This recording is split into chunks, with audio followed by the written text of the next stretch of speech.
everybody. Welcome to Story Employee Experience Summit 2021. First of all, I would like to thank our speakers who are the most experienced leader in designing employee experience in their global organizations and our valuable attendances. Our vision is to create a future of work with happier employees and unleash the performance of people and organizations with better work experience as Story. We are learning, we are discovering and working for better and sustainable future. Thank you very much for your joining again. After the pandemic, we realized another world.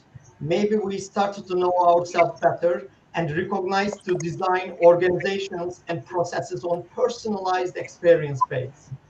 We will try to talk out of box opinions, experiences, results with most experienced leader from the global organizations today. First of all, I would like to introduce our speakers to you now. So, Laura Elma, the People Partner at Bolt. Özlem Salur, Head of People at Getir. Aisha Wild, Employee Experience Manager in British Telecom. And Kate Foxon, Head of Employee Experience at UCL.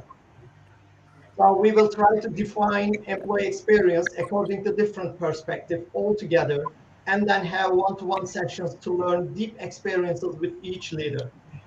Each speaker will have 20 minutes plus 5 minutes for question and answers. So please let us know your questions from the comment area in YouTube during the session, by the way. Don't forget, you can ask anything to our speakers. So for the beginning, so I can say that employee experience means different things to everyone, and teams across all industries are leveraging the concept differently. To kick off us, I have a couple of questions to you very briefly. Can you please define what is the employee experience means to you as an employee and as a business leader? If you want, we can start from Özlem. And Aisha and Kate and Laura. Yes, please let us know, what do you think about employee experience? What's the meaning of it for you? I mean, for me as an employee, I worked in 30 something years, 30 plus years in corporations, in multinationals. I think for me, it's about belonging, the employee experience. You know that things are not always going to go great, and there might be sometimes when people and the company drops the ball. But I think it's about the intent of it, that you feel like you belong it, that you feel like you can recommend working there to your friends. I think that's a big measurement for me. So if you ask employees, would you recommend working at Getir to your friends? If they had a good experience from whether it's joining, it's recruitment, onboarding, all of these phases, or when they had a problem or a performance issue, doesn't matter. It doesn't always have to be the positive things, but even, giving feedback, getting feedback, even harsh feedback, if you do it right, it's a good experience for the employee. So I think, being honest, being transparent, saying what you can do and can't do, making mistakes as an organization sometimes, especially Laura would know too. I mean, Laura, when you work in a startup, you make mistakes. There are, lots of balls up in the air and you drop some. And the employees come to you and say, you know what, you dropped this ball. And all you can do is that, I'm sorry, I really dropped it. I apologize. I'll do my best to not drop it again. So, I mean, if you're sincere, if your intent is good and they know you, I think that's a good employee experience. Otherwise, of course, you have all these touch points about,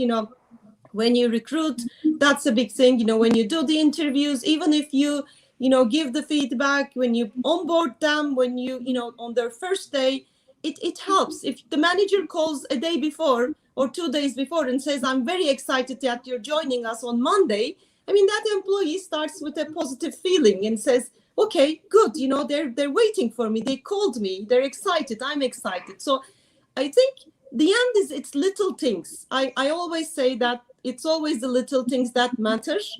And this whole experience lies in the little things. Yes, we need processes. Yes, we can put all the touch points and processes, but it needs to be sincere. It needs to be in the culture, embedded in the culture, so that they can feel it. And that's what we've been trying to do at Getir. We dropped the ball, definitely. There are some employees who've gone through an amazing orientation and onboarding, they're very happy, and there are some who hasn't. And like I said, we say, okay, how do we standardize this? So yes, you need definitely standardization processes, but they don't get in the way of being sincere and being genuine. I think that's the most important thing, because if you do processes like ticking a box, then the employees get it and they don't feel it. You can make a mistake, but if you're genuine, they also understand it. So that's my perspective.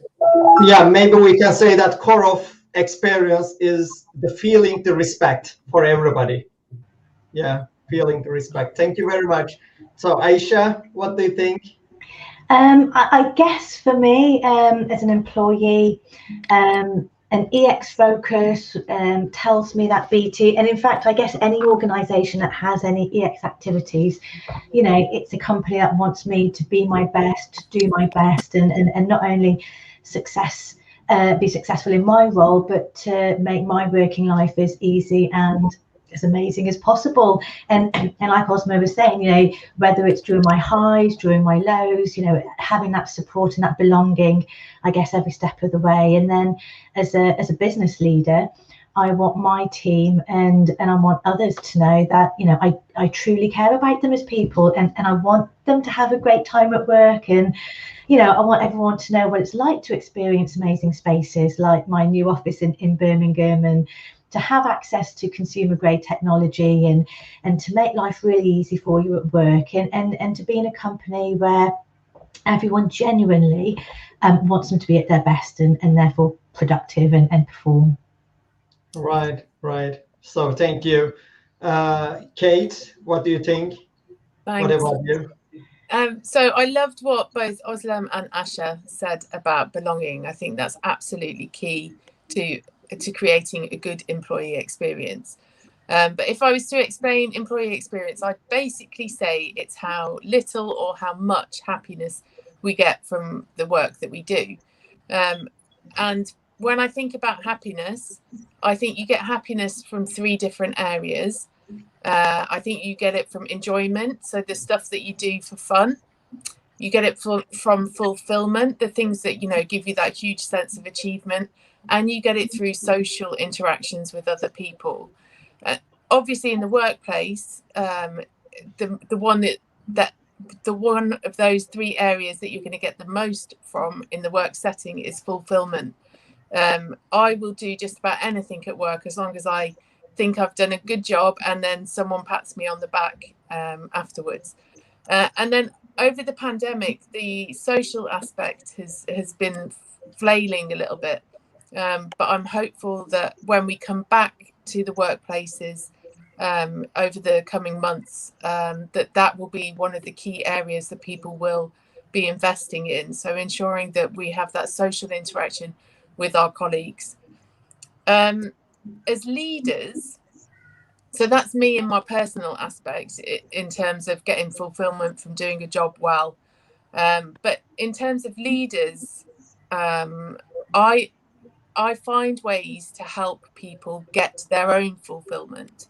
So I work on projects like staff award ceremonies, career pathways, so helping people progress their careers when they're doing a good job, and also looking at flexible working and hybrid working, and thinking about how we're going to make people feel that sense of fulfillment in those working environments.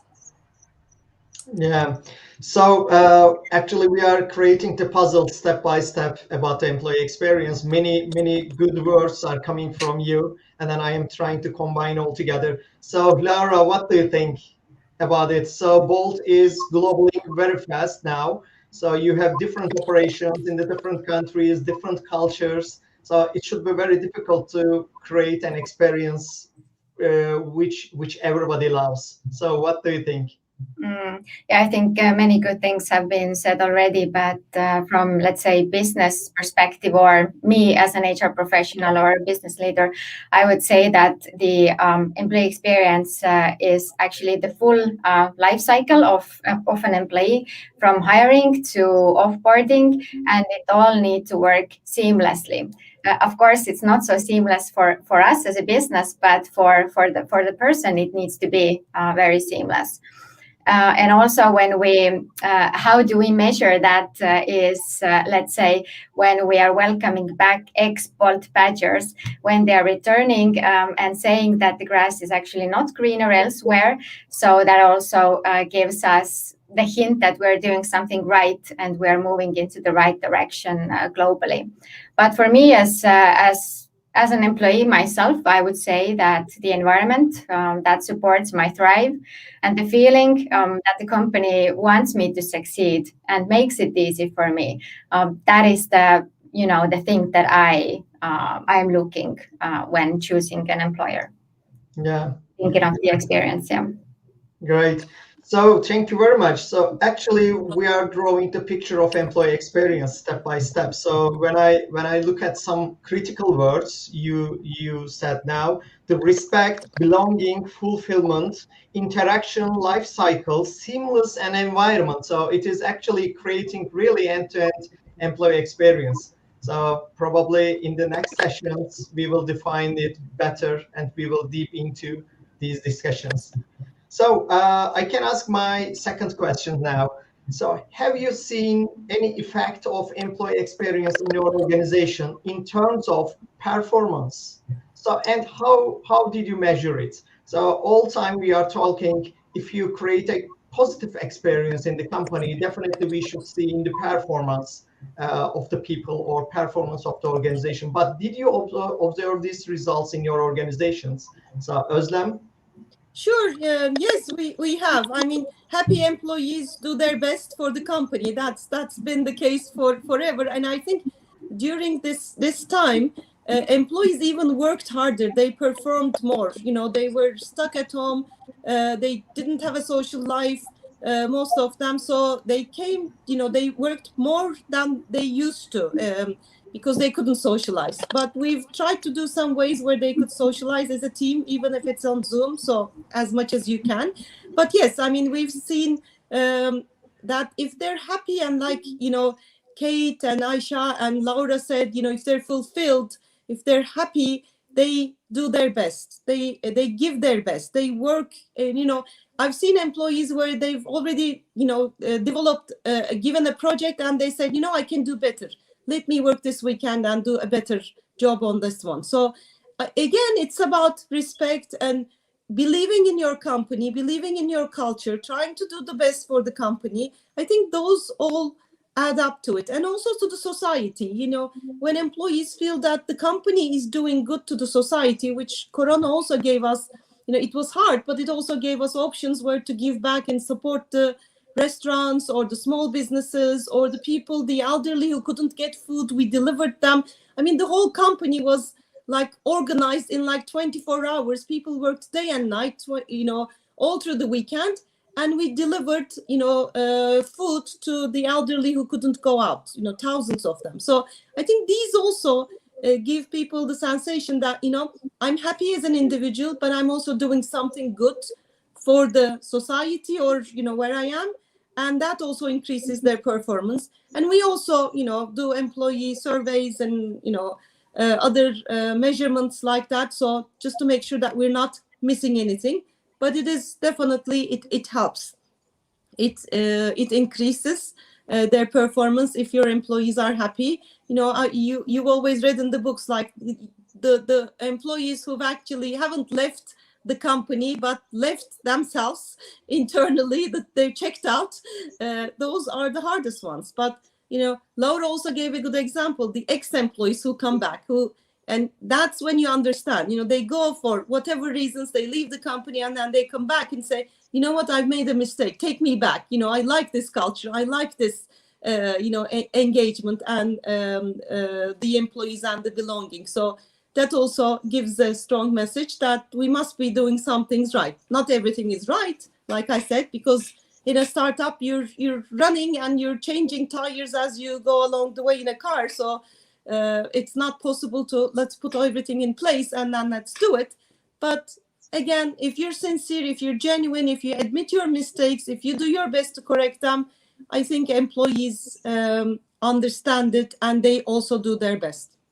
Yeah, right. So we have very critical questions in the measurement of happiness and employee experience. So we are asking to people, is your personal goals aligning with your business goals in your company? So if they are saying yes, definitely we are observing they are more happy and they are more proactive, productive.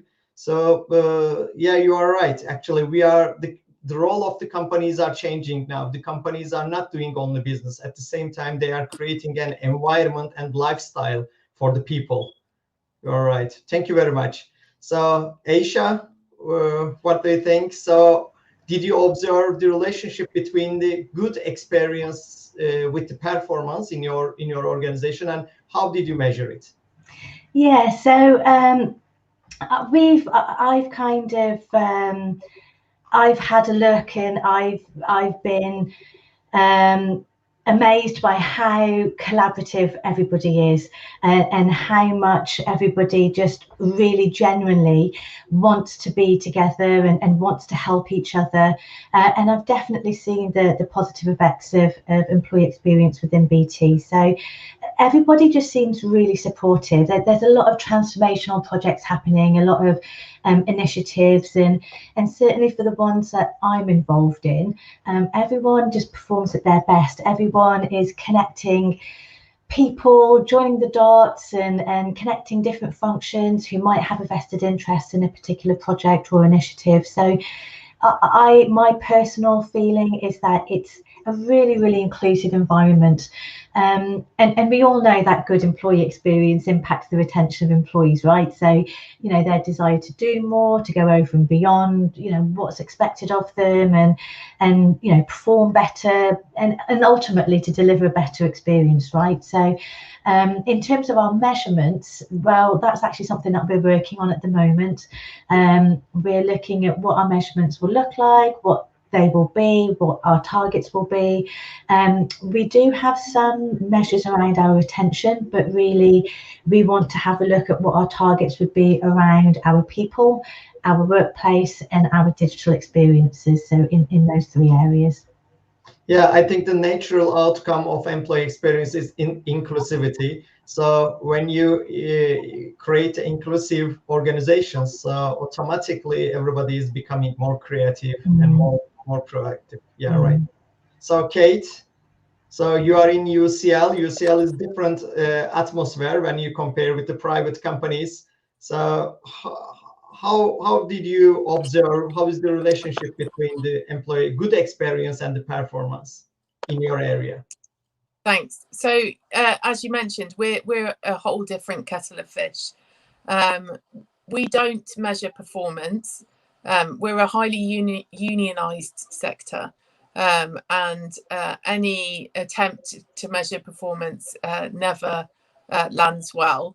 But what I can say is that anecdotally, we have a lot of evidence that tells us that putting people at the centre of our decision making is positive.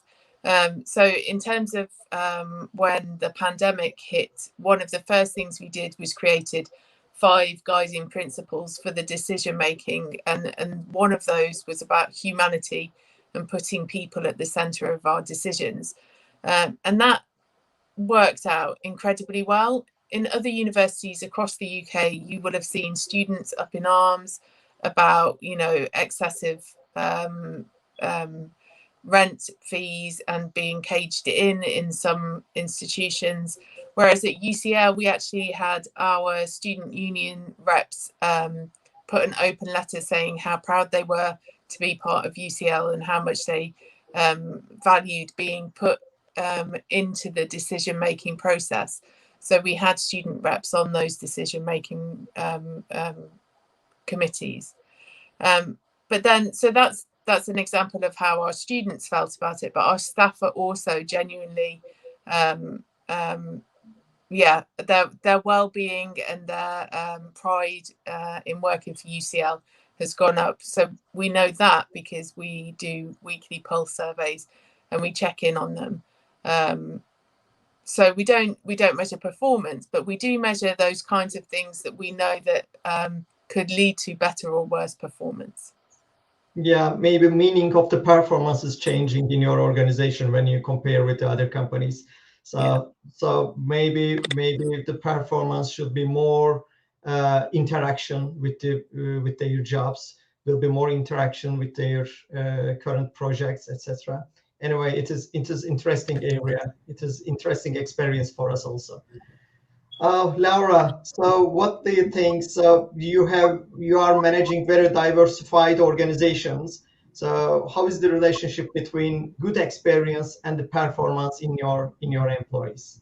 I would say, like on a grand scale, the performance and the employee experience is also reflected from the business results. If we're doing good, then it's all good.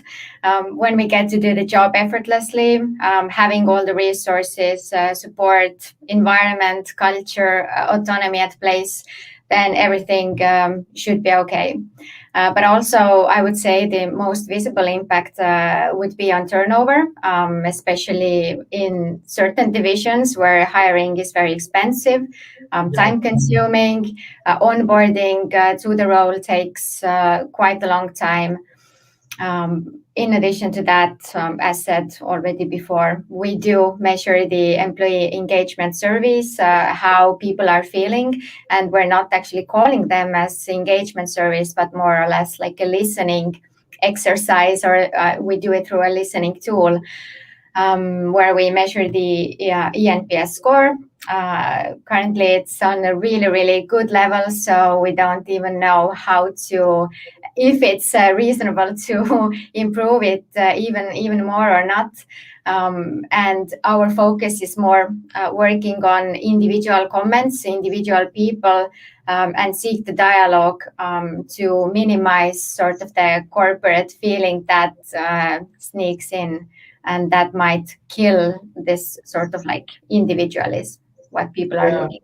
Right. I think it is more easy to see the overall performance of the company when our employee engagement scores is increasing directly. We should see the effect on the performance, overall performance of the organization.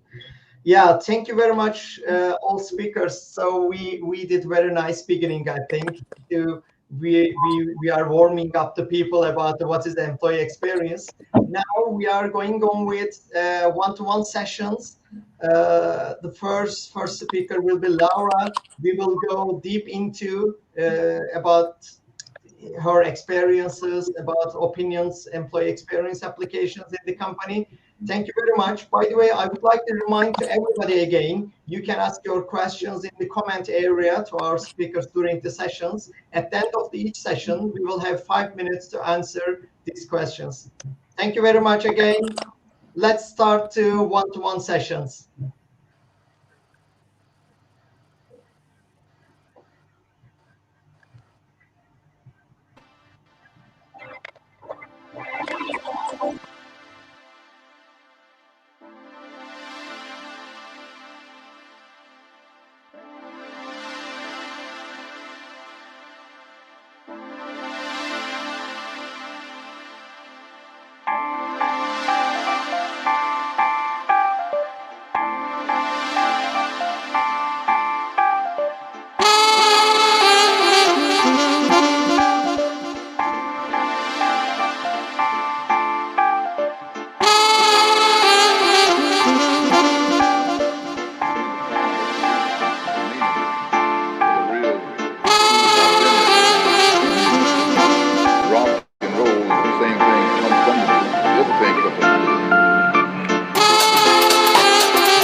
been here all the time. But people just now beginning to find out what the root, the meaning, or the real, true identity of music. Rock and roll is the same thing, comes from the music. Everything comes from the music.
Hi, Laura. Welcome back, everyone, to the Employee Experience Summit. I'm Jack, part of the SORWI team.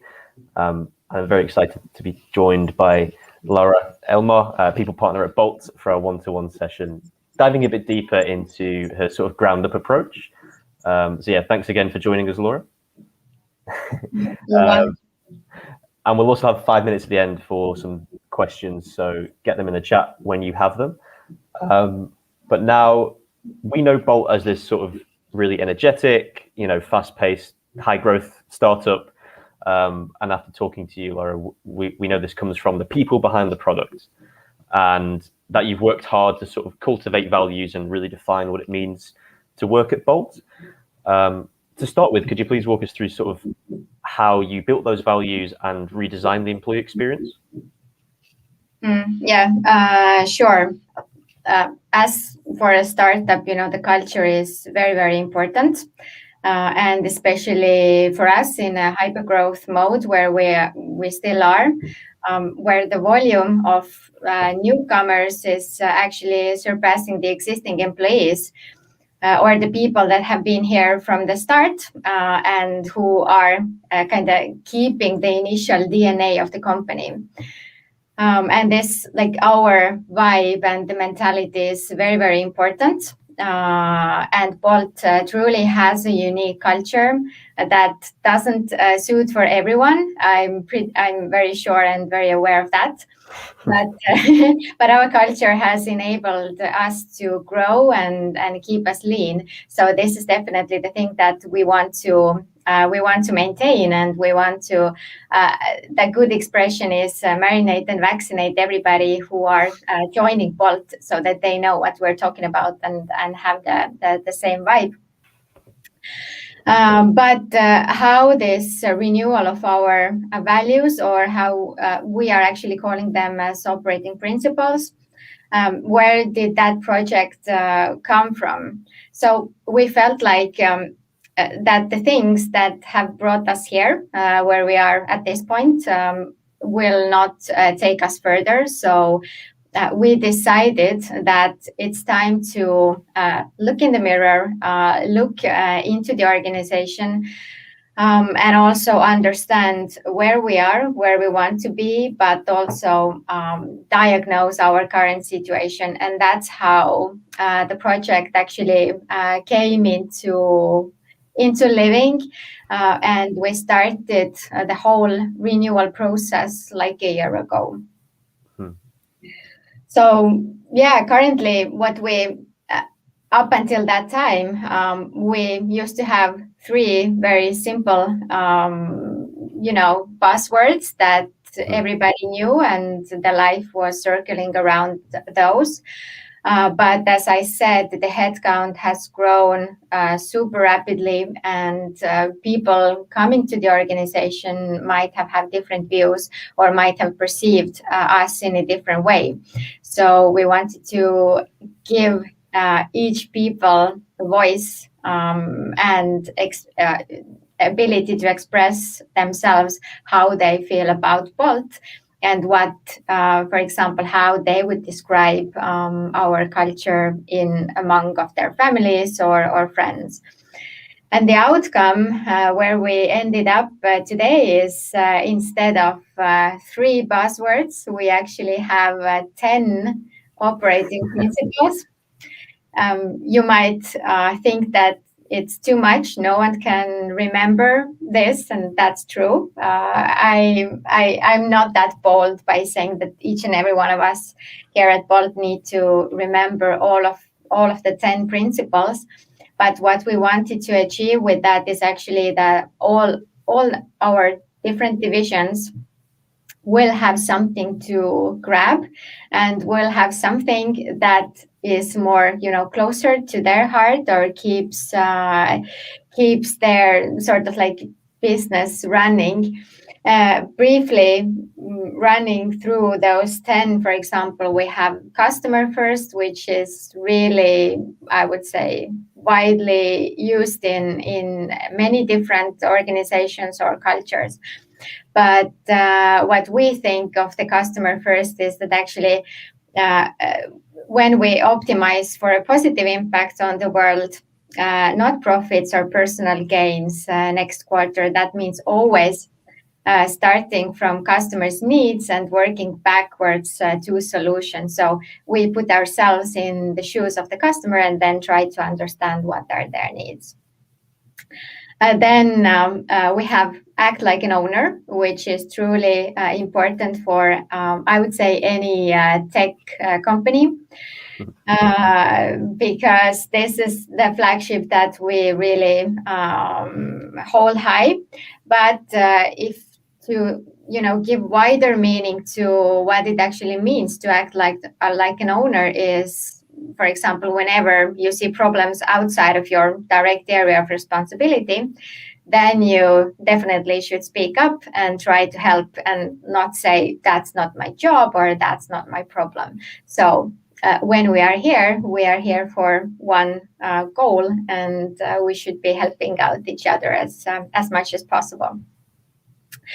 Then we have something really intriguing, which is called Be Frugal. I know that doesn't sound sexy at all, but what do we think while saying Be Frugal is that we, for example, consistently find creative ways to solve hard problems with less than other companies can spend on their office perks.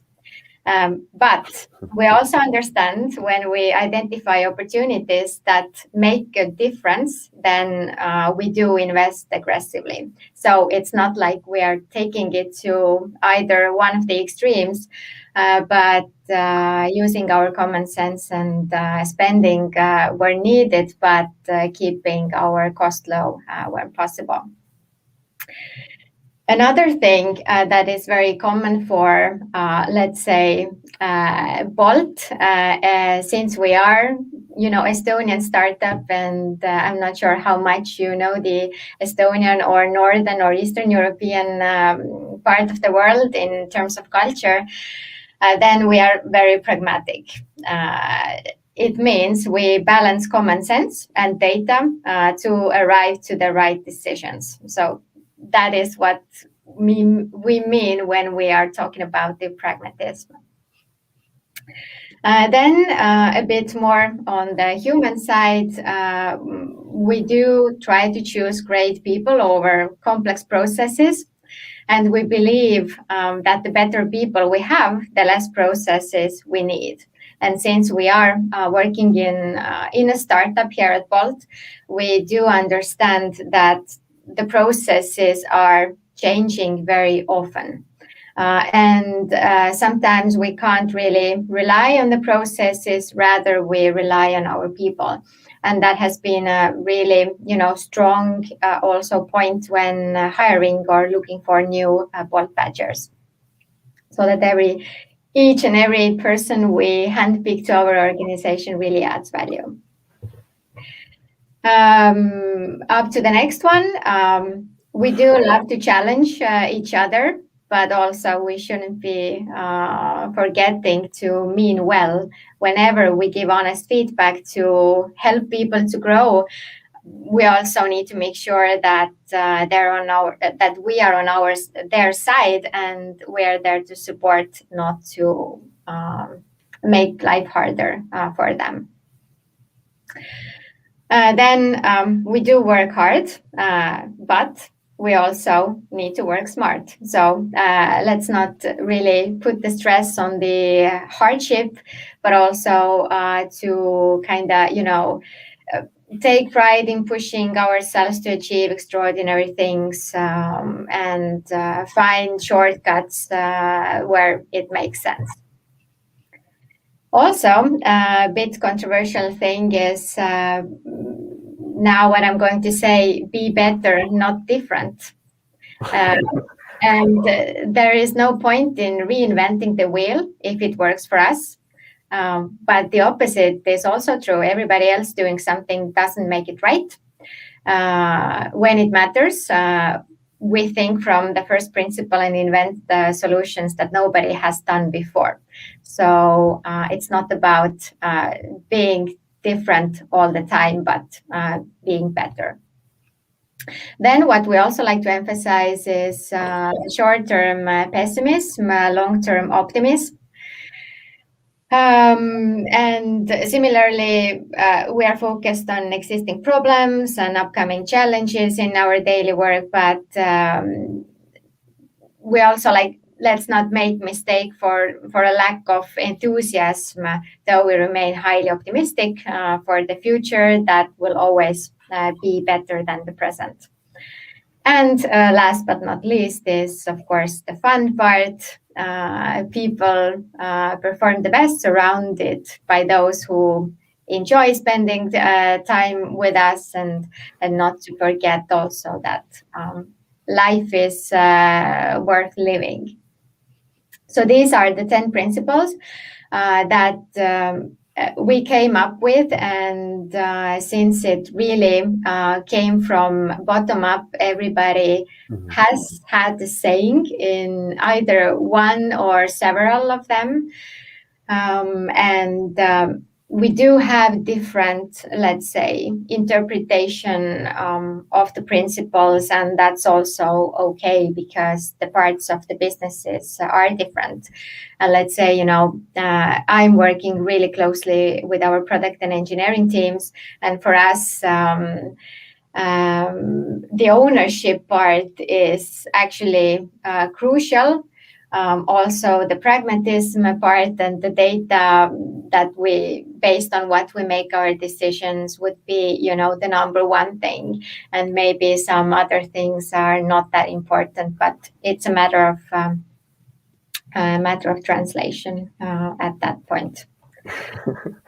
Well, yeah. Loads to unpack there. And like you say, leaning heavily into the pragmatism, but I think it's really key that you had the self-awareness in the early days to look at yourself and say our DNA is changing and we need to adapt with that to make sure that it's inclusive for this fast growth and the scalability that you were sort of moving into. I'm interested to learn what those 3 buzzwords were that you started with and now that you've changed into these 10 principles. Could you share those with us? Those are actually embedded in the principles that we came up with. So the process itself started that we put those 3 buzzwords up there, and then people started to build their additional ideas on top of them. So actually, whatever we had before, they are included in the current setup as well. So we didn't, drop the ball, or we didn't neglect the things that have helped us to come to that far. So everything is still embedded there, but now we've leveled up, I would say. Good. No, yeah, so you've expanded it and you're continuously improving it. But it sounds like a huge project, to instate these principles. And I imagine you must have used a lot of different types of techniques and sort of feedback gathering to make sure that, like you said, the employee voice is heard at all levels. Could you help us understand that process and its steps in a bit more detail, the sort of practicalities of, hearing everyone? Mm-hmm. Yeah. It took, I would say, half a year to come to that point where we are at the moment. And we really wanted to utilize the current values at that time. And then also we brought in the division or the business specific values to give a good understanding what we want to achieve, and also show people around the table that we do value existing, let's say, things or the buzzwords. So what we did, we put those buzzwords and our thoughts into a tool called AHA.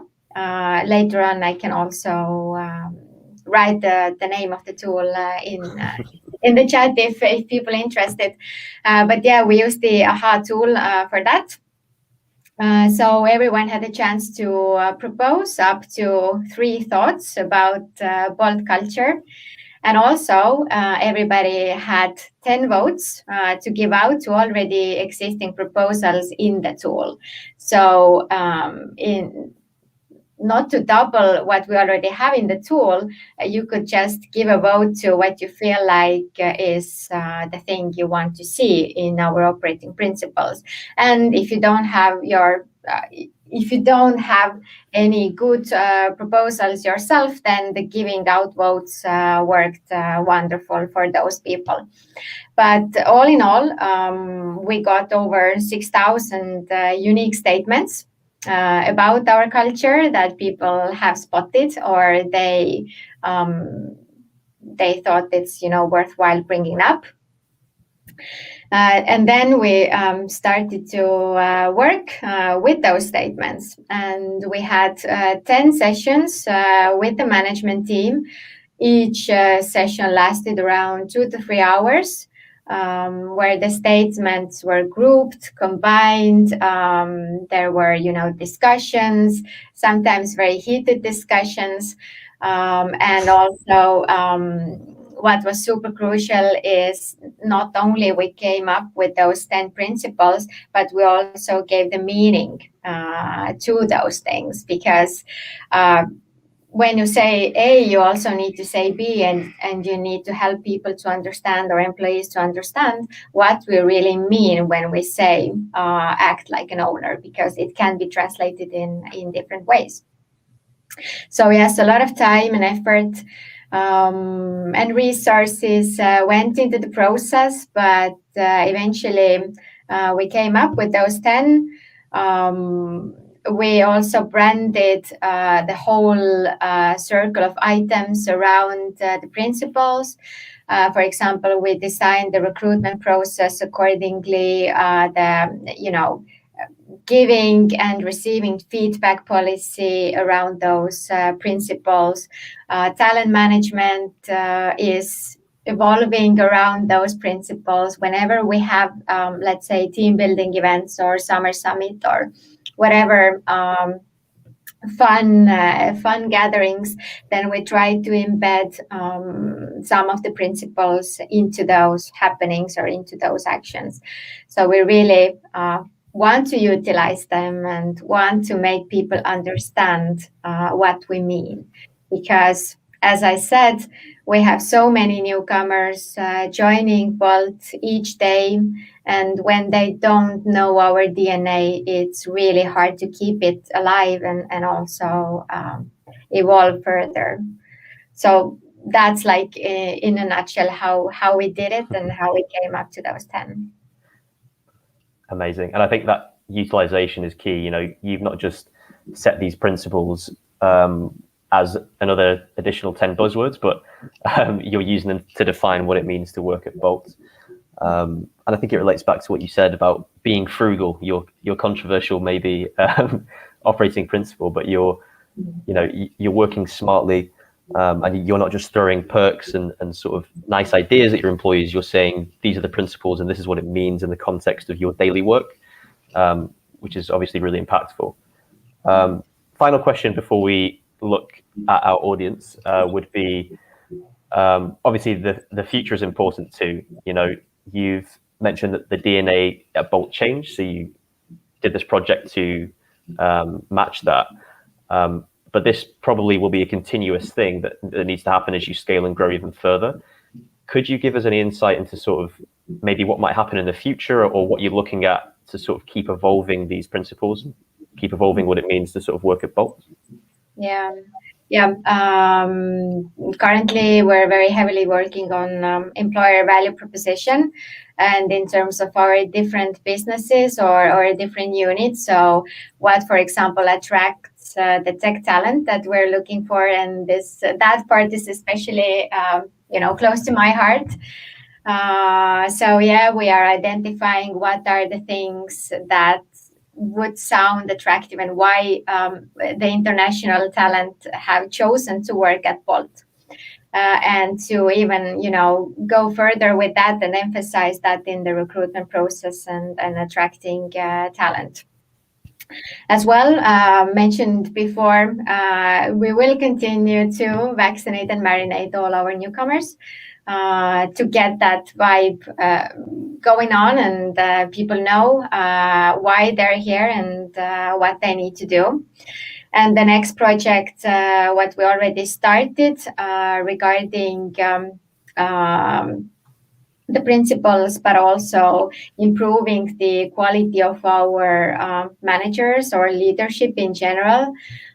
We've renewed completely our manager playbook, and currently we're also building the supportive manager training program around that. And our principles or the core values have a huge part in it, because whatever we do or how we do our things on daily basis matters, and this is something that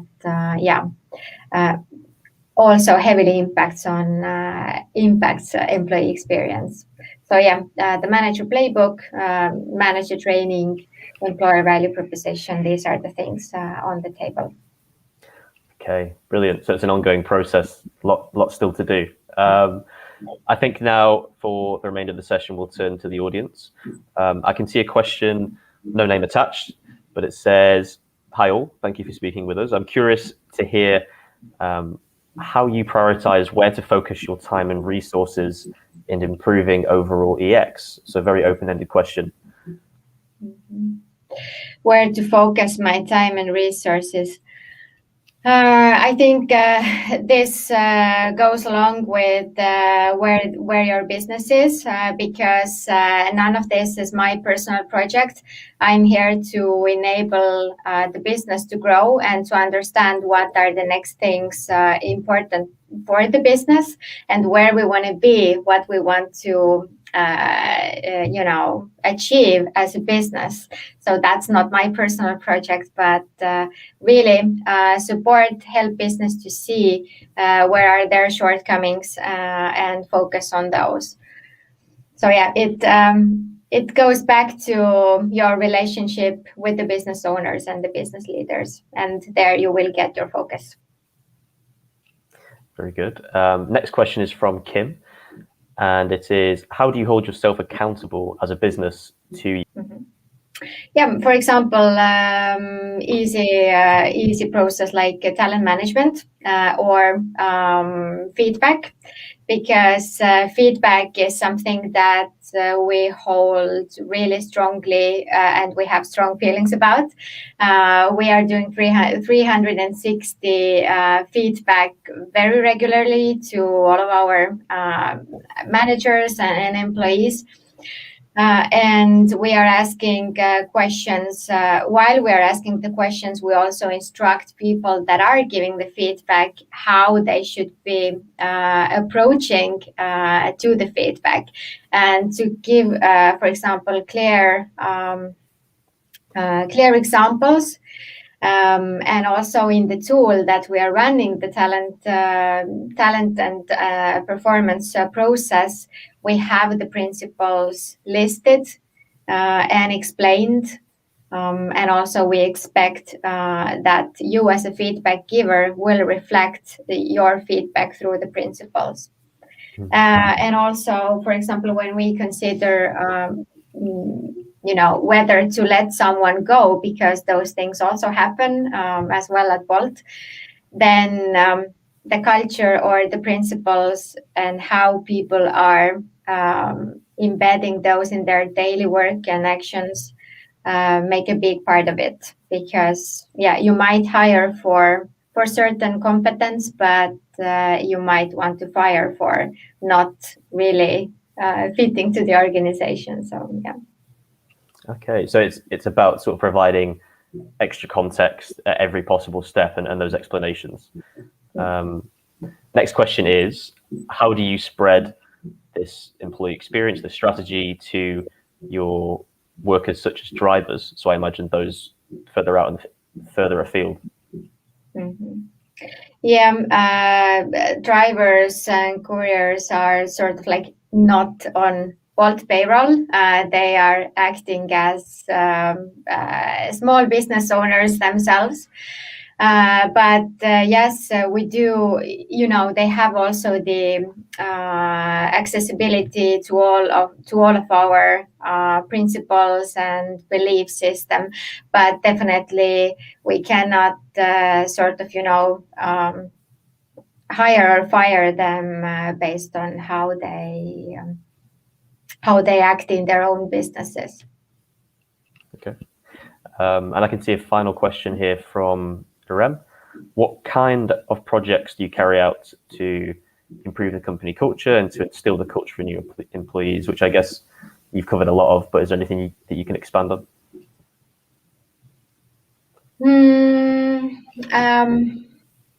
I wouldn't say we have any additional, big projects to carry out. I think we are doing quite much already, but I think the most important part in it is to role model and to actually hold those principles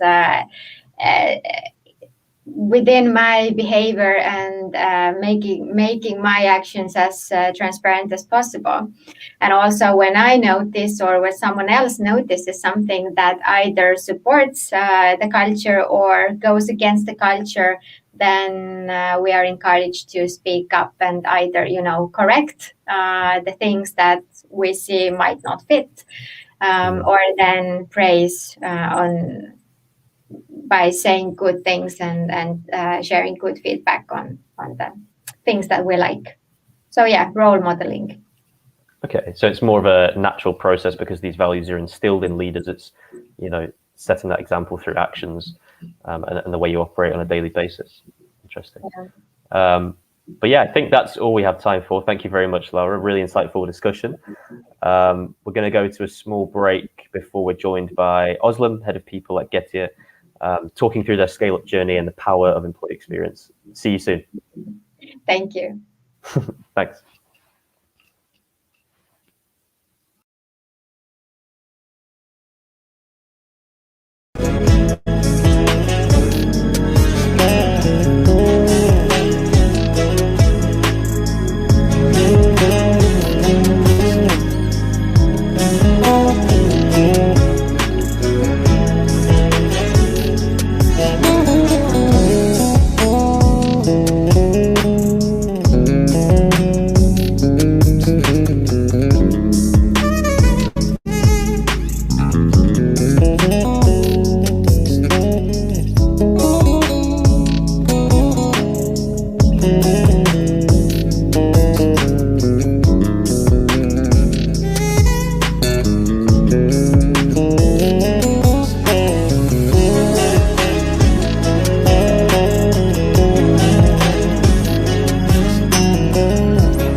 Hello, everyone. Welcome again. Thank you for joining us. This is Begüm Gülce, and this is our one-to-one session, second one-to-one session. For those who have missed, we started the day with a panel with all of our speakers and had one-to-one session with Laura from Bolt just before that. And now we will have an amazing people leader from amazing company, Getir, Özlem Salur from Getir as the head of people with us. Welcome, Özlem. Thank you, Begüm. Just one correction, actually. I was the head of people. Now, actually, as of this Monday, we've hired a chief people officer, Mira. She's based in London, and she will be heading the people department globally. And I'll just be doing the culture ambassador role. So after 30-something years working in people department, I've actually passed the flag to her. So from now on, she would be our CPO. But Getir I'm part of the story. It will always be part of the story for me. So I'll continue with the culture piece. That's great news. Also, congratulations to her. Thank you. It's been an amazing journey so far with you, I'm sure, and it will be growing even better and better every day. Thank you. I hope so too. I'm sure all of our audience is aware of Getir and its rapid growth journey over the last 12 months. Me personally, I'm a very big fan of this young unicorn, and it's my really privilege to host you today in our summit. Since we have limited time, I would like to jump to the question straight. Getir is shaking the grounds of rapid grocery delivery. You have a fantastic product and you're surrounded with extremely passionate people. I think this is because that many companies admire you, and especially younger companies are taking you as a role model. But on the other side, in younger companies, sometimes HR planning and the structure may not be there yet. In the panel, you mentioned that it's normal to drop the ball when you are starting, when you are building something from scratch. And my actually first question is, when did you feel that you needed to start investing in employee experience? And I would love to hear what steps have you taken so far at Getir. Thank you very much, Begüm, for all the nice, great introduction, first of all.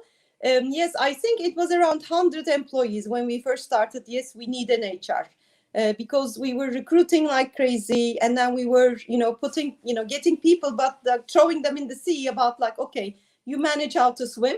So we realized that we still do that at times because there isn't, a lot of time. As you said, we're in the 10-minute delivery. So everything behind the scene is also fast. So we recruit fast, we onboard fast. And if you ask our employees, maybe they might be working with us for only 3 months, but if you ask them, how long have you been at Getir?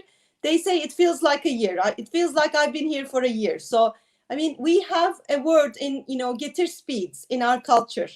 And it has nothing to do with the delivery speed because, our couriers, it takes on average 10 minutes, but we don't commit to that. They don't, we have all the measurements, all the background security things so that we make sure they do what's right. It's what's important is their security. So other than that, we make sure they have gone through all the trainings and everything. So the speed is not about them. The speed is about all the technology behind it. Where should you put the warehouse? How many products should be in the warehouse? How many clicks should a customer do? And who will bring the product? And how, what's the sequence in the warehouse? And how many couriers should be at that hour in that warehouse? So it's things like that. But behind the scenes, everything is, speedy with us. So I think that's when we said, okay, this is getting, really quick. We're growing up. We need to have a total, a decent human structure. We don't call human resources. That's what I'm used to. But when I started the company, our employees told me, we're not a resource, we're not coal, or we're not, oil. So they said, please call people department. So I listened to them. And a lot of the things I've probably done at Getir is I did a lot of unlearning and relearning, because you after 30 years of professional HR experience, you think you know everything, but this is a different environment, it's a different generation. And I've learned to listen to them and ask them their opinions, ask them how to do things, and it was amazing. So the unlearn and the relearn piece was really amazing. It's painful at times, because you know the answer and you immediately say, okay, I know the answer to this one, but then you second think about it. You say, is that the answer correct for this organization at this point? So there's a lot of unlearn and relearn.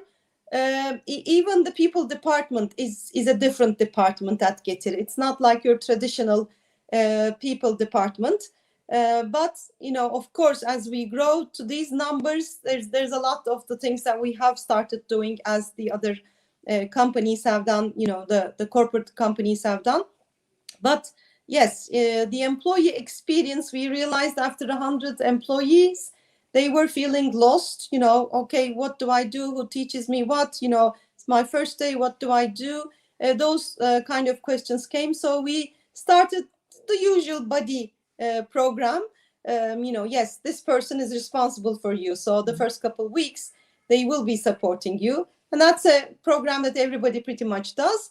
The difference in us was that, a person, an employee might have joined probably a month ago, and we said, you already know the company, so now you're a buddy to this new employee. So I think that was the part that was interesting. And it was employees who were telling me, I just joined a month ago, and now I am telling, new employees and how to do things and, where to go for help. So that was the interesting piece.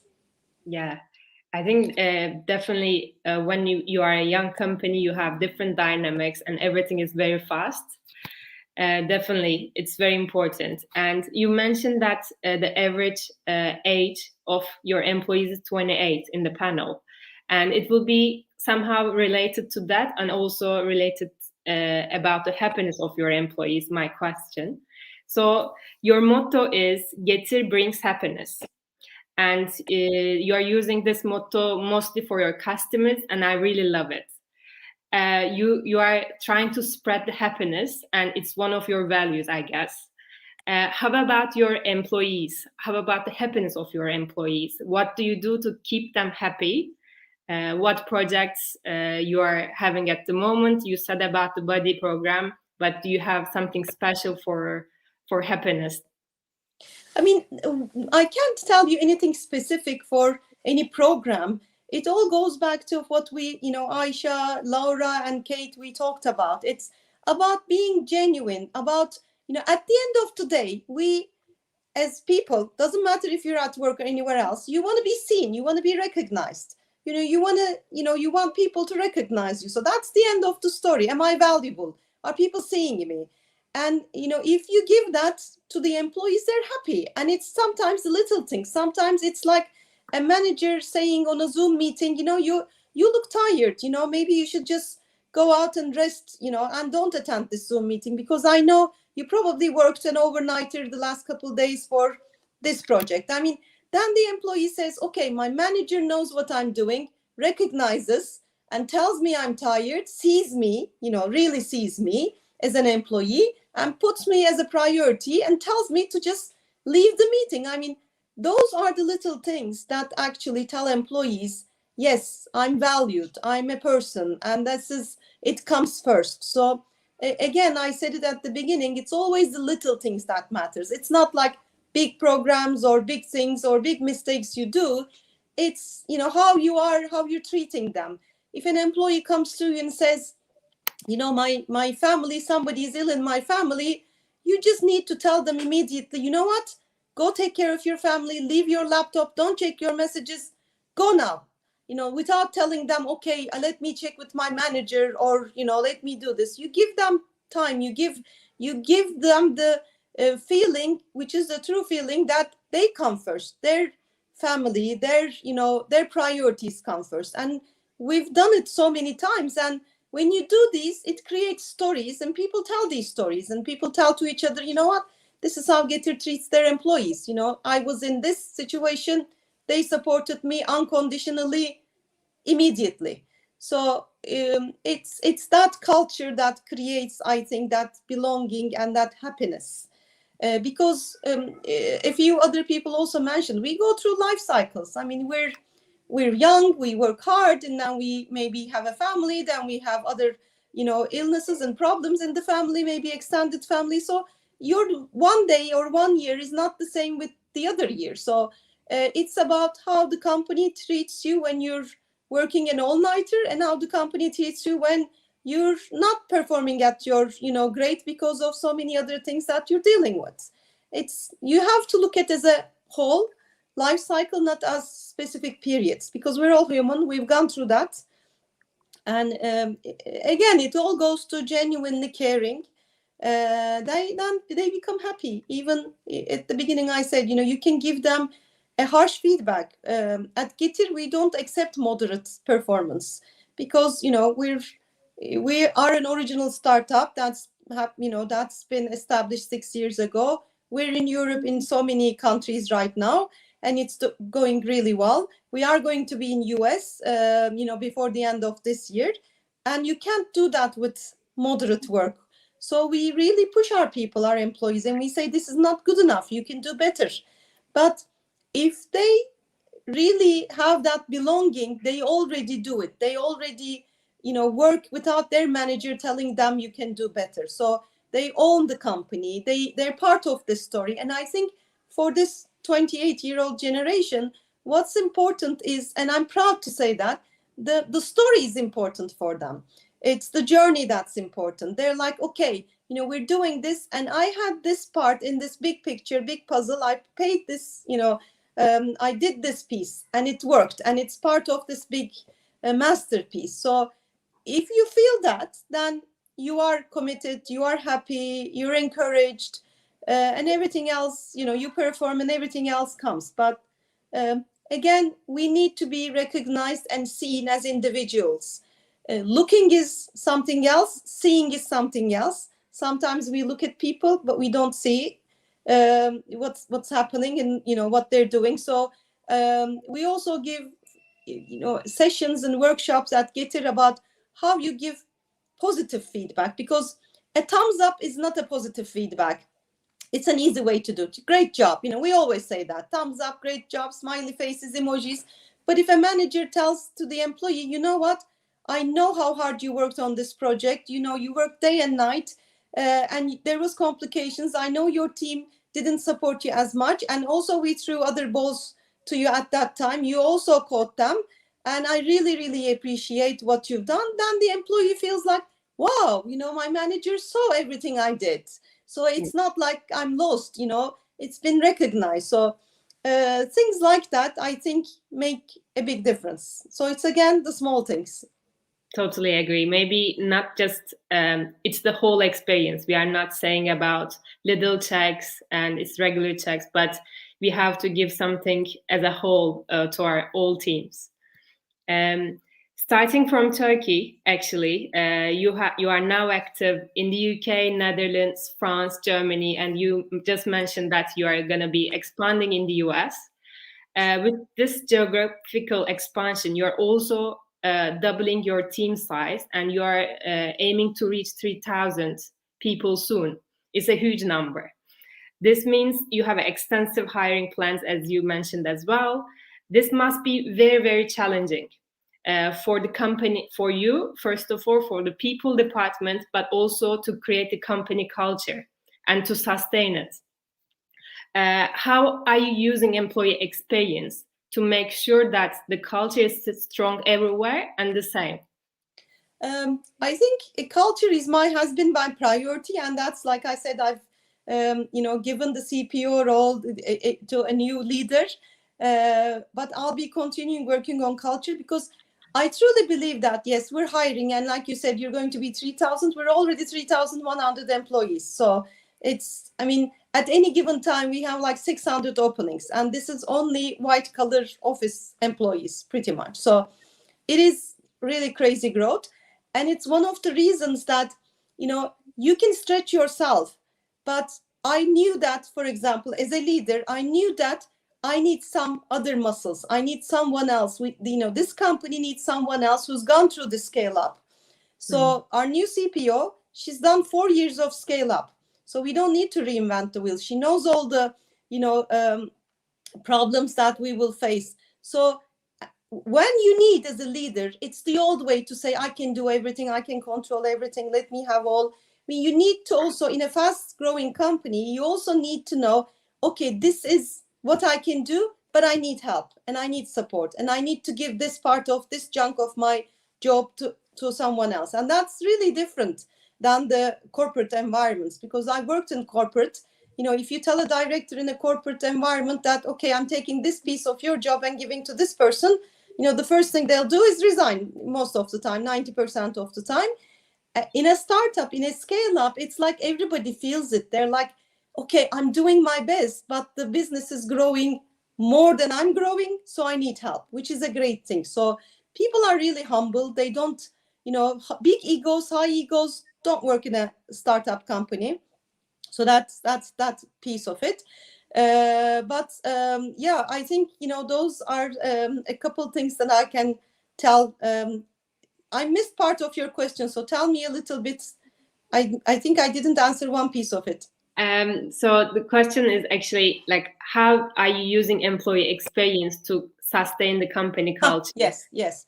I mean, it's about stories. The employee experience is all about stories. So what we've done is that when I started, this was 3 years ago, employees came to me and said, Özlem Hanım, we're growing so fast. We'd like to, and you're talking about going to other countries. We want to make sure that the culture is the same. So we want to write it down. And I said, go for it, definitely, because I think culture shouldn't be written by, the HR or the directors or the leadership team. It's something that comes from the employees. And so what we did was that we brought a keynote speaker, a storyteller, who talked about the impact of stories. So she told what stories are about. And now this team, employees, which was like 25 people at that time, then they became 125. They collected stories, they put them in videos. And when you hear those stories, you don't need to write the culture or mission and vision and, put it on the words or the walls. It speaks for itself. So what they've done is that they started collecting and sharing those stories, and they wrote a one-pager and they gave it to me and they said, you know what, we've done it. Are you aligned? Yes, definitely. And then they said, we want people department to share this with all the new employees because they come from different backgrounds, different corporations. We want to make sure this is the culture. This is our one-pager. So I've been giving the last 3 years, probably every week, because of this high growth, 3 times a week, I'm giving, culture workshops to our new employees. And it's 25 people or maximum, so that I can see them on a Zoom page, see their, Zoom screen, I can see their faces. And what we do is that it's a 1-hour workshop. I tell them about the culture, that, this one-pager. And then I also ask them to give me their stories. And it could be positive, it could be negative. They could say, yes, you're saying this, but this hasn't been my experience. Then we go and correct it. But I collect their stories, and it's amazing stories. So that's how we're building the culture and the engagement. And as they, give and share these stories, what I do is that I collect them. And then I also share with the leadership team and saying every 6 months, you know what, these are your employees. This is what they're saying. This is what they're noticing. It's great that you noticed that they were overworked, at the Zoom meeting, and you told them to go. They see it, they feel it, and this is so precious for you. And lots of examples like that. So it's about collecting the stories, actually, and sharing it, whether it's, down, up, all the ways, because you can hire the best people. I keep saying, let's say talent is like bricks. We're all precious bricks. You can have gold bricks and, silver bricks or whatever. You can have lots of bricks to make a building, but if you don't have the right cement, that building won't stand. So culture is the cement in that. And that's why, that's what we always talk about it. Whenever there's a meeting or something happened and employees come to us, that's how we learn it's being successful. They say, this happened, it's against our culture. And then I say, yeah, you're right, definitely. Let's see how we can correct it. I think last week I was doing this culture workshop with our Germany team, our team in German, and one of the I think regional managers, he said, I really know the culture now because I've lived it with an experience. You always say people come first, security first, all these things, and every company says that. But he said, in Germany, when you're riding a bike, you don't need to wear a helmet. That's not a requirement. It's not in the law. So you can wear it without a helmet. And we were short on helmets. I said, okay, let's have the, employees right there deliver the couriers. But Getir said, no, helmet must be there. So we didn't function for a few days. And, we lost business. Doesn't matter.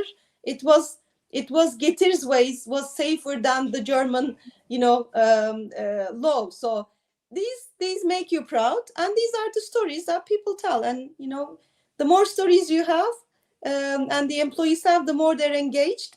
So if you ask me how I measure it, I measure with the stories. So those culture workshops for me is a great way to see, yes, they're experiencing it, or no, we're dropping the ball on this one, let's quickly fix it. So I think that's a good check for me.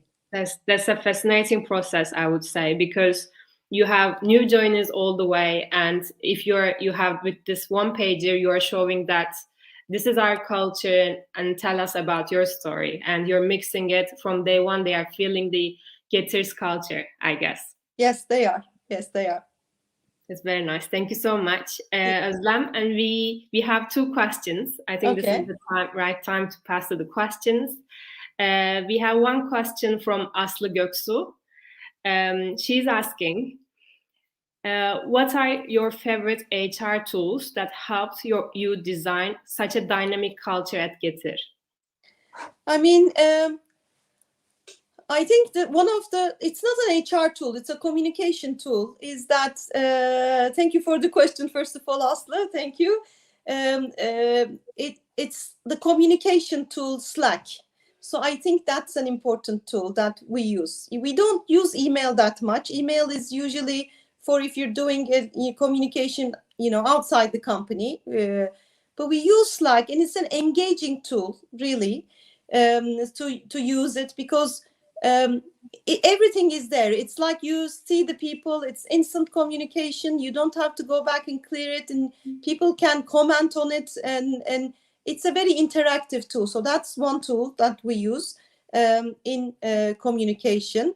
Employee experience tools like survey, which can check the pulse of the employees, are definitely helpful too. So you want to check something, instead of doing a yearly survey, I think those days are over.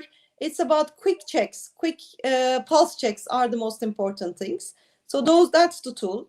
We also use a performance review tool, but we designed it pretty much ourselves. So coming again from corporate, I knew that, I've done it all with the performance reviews and KPIs and all of it, but it wouldn't work here. So we looked at other startups, we read other startups, we talked to other startups, and we did something on our own, which is called Me in 90 Days. So all employees get feedback every 90 days. But like our app, which is like, 10-minute delivery, we said an employee should be able to fill it in 5 minutes, and the manager should be able to give the feedback in 15 minutes maximum. So it needs to be quick, robust, so that people don't dread doing it. And we didn't tie it to promotions or, salaries and all of. So we said it's pure feedback. Yes, it's an input as everything else, but it's a pure feedback tool, so that we make sure our employees get the feedback every 90 days about what they've done well during the last 90 days and what they could have done different. And it's pretty much like a small 360. So they rate themselves, their manager rates them, and they get feedback from two people that they worked during the period, and boom, it goes. And then the employees, again, when this comes from the employees, I think that's powerful. The employees also told us after this, they said, okay, it's good that we're getting feedback, but we also want to give feedback to our managers. So please implement a system. So we did managers in 180 days. So, we asked them to rate their managers. But after the second cycle, we also learned that, some employees are very young, they've just been out of school, so they don't know what to expect from a manager. So open-ended didn't work. So we put some things like, okay, my manager really cares about me, my manager, sentences like that, so that they could rate. So I mean, there are lots of tools out there. It's, I think, using them is the difference of how you really use it. Do you use it for the sake of checking a box, or saying, yes, I did this process, putting it on a presentation, an HR presentation at the end of the year?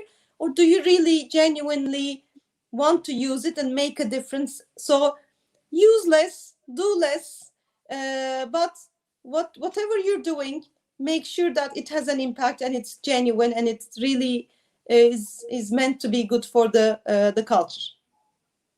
Thanks, Aslı.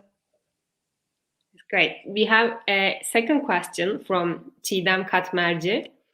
We talked about Getir's values a bit, about how you are sharing happiness and being genuine, being true. She's asking, what is the most important soft skills of your culture? I mean, I can talk about the skill, but let me before that talk about Çiğdem. I think being a good person is very important at Getir. So character is the first thing that's important. And honestly, we have had amazing candidates which we said, you know what, this person won't do in, Getir's culture. So being a good person, wanting to do the right thing no matter what, objecting to everyone if you think it's right and saying this is not right, those are the important things. So character, you need to have the strong character. You need to be have the courage to say the things that really you care about. So that's the one piece.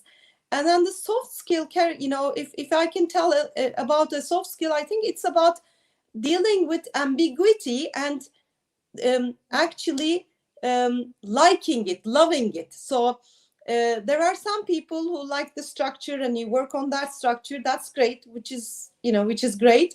But at Getir, and especially in a scale up, the landscape changes every day, not every month. It's every day, pretty much. It changes. I mean, you can put a priority list at the beginning of the day, and if you check at night, it probably that priority list have changed because there was lots of balls that are coming your way, or things happen. And it's not just things that happen in your company, in your country, with your competitors. So life changes very quickly. So adapting to that, having that agility, having that resilience, not playing the victim. I think that's also an important thing we say in our culture, that one pager. We say every day you come to work, you need to be a player. You shouldn't be playing the victim or the bypasser. So, the victim is like someone who says, okay, we didn't get to do this because, the supply chain didn't put it on time, purchasing didn't buy the right material or whatever.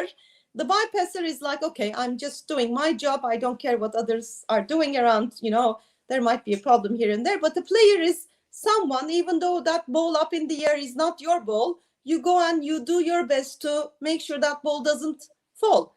You probably don't have the skills for that because that's not your area, but you do your best, and that's what counts. So resilience, ambiguity, doing the right thing, I think those are the most important things. I think, if you have the learning agility and if you're curious, you can learn anything. So it's not about anymore. It used to be in my generation, it used to be like, okay, this, you're good in. I mean, right now, everybody can learn everything if they put their mind into it. So it's about those soft skills that we want in our employees. But first, having a strong character. That's great to hear about the soft skills of Getir. And I think it's all about the good intentions and good vibes, as you mentioned. Another question is from Buse Nur. She's asking, how do you spot dissatisfaction from your employees? Is it challenging since you have the delivery team? I mean, our employees say it. That's the good part about it. We do surveys, yes, definitely, but they know that we have a very transparent communication, and they can, call the founder. They can send a WhatsApp message to the founder, to myself at any time. So in most of these sessions, for example, sometimes an employee after the culture session tells me, you know what, Özlem Hanım, this is not, my experience is this, that, can you support me with that? And, we fix it as much as we can. So yes, of course, there are dissatisfactions.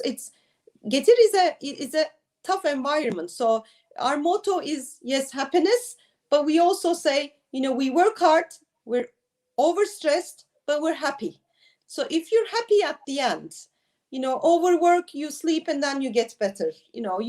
You're stressed because there's too many balls coming your way and you don't know which one to do. So that's the life, unfortunately, and but some people thrive on it.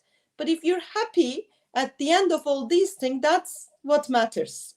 So I think that's the piece about happiness, that you could be stressed, overworked, and overworked is not like, we don't go in cycles where, every company, like you start at 8 and you finish at 6. We have weeks which we go really work hard, but every employee has the right to raise the flag and say, I need a red flag.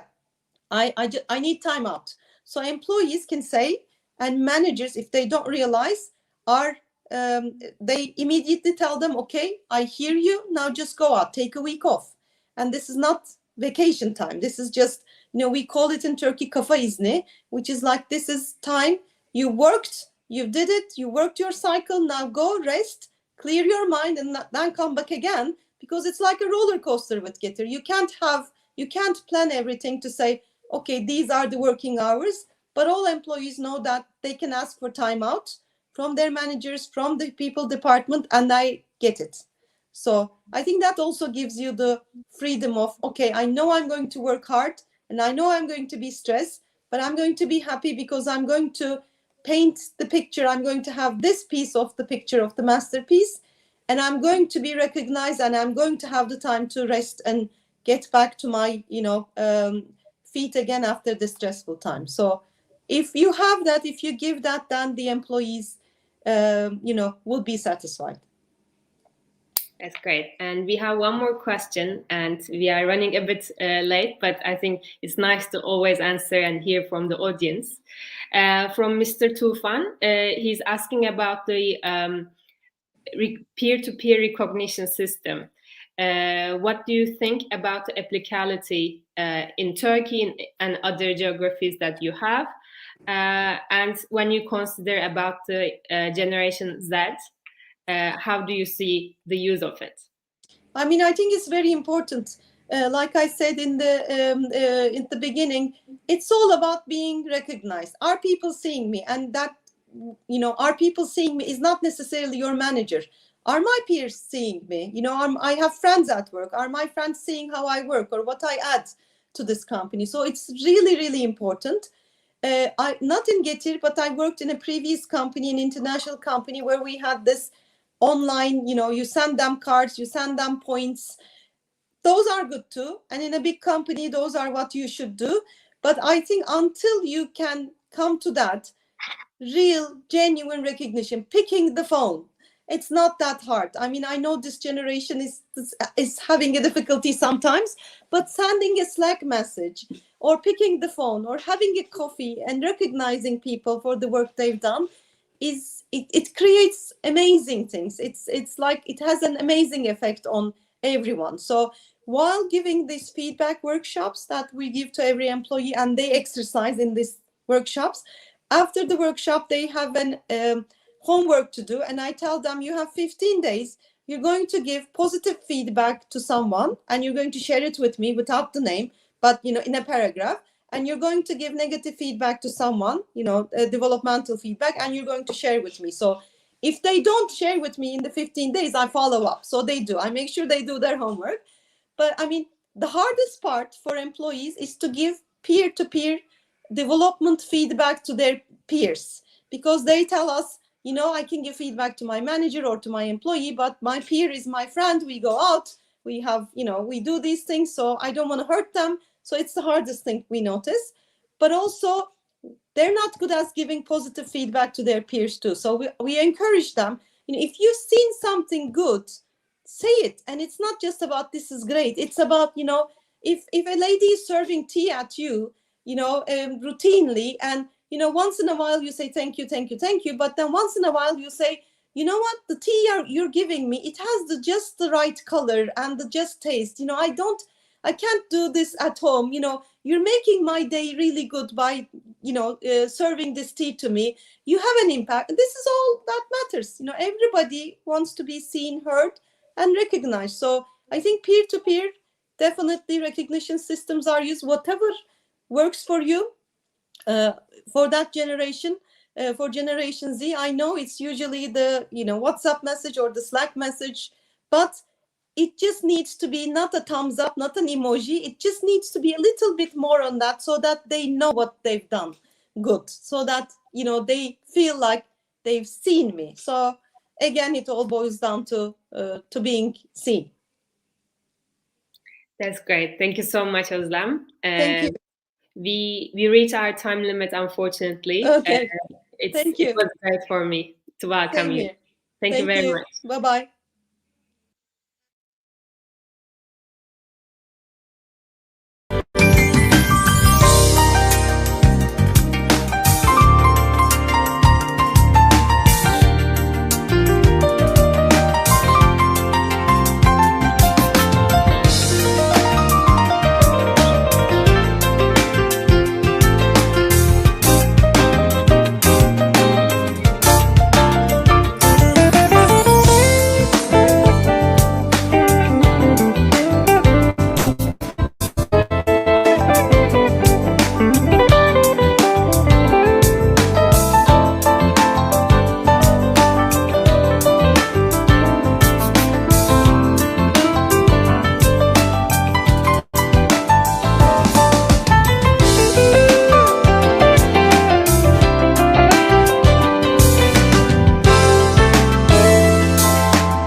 Hi again, everyone. Welcome back. It's been a great summit so far. Lots of lessons learned from our speakers. And I'm joined this time by Asha, Employee Experience Manager at British Telecom.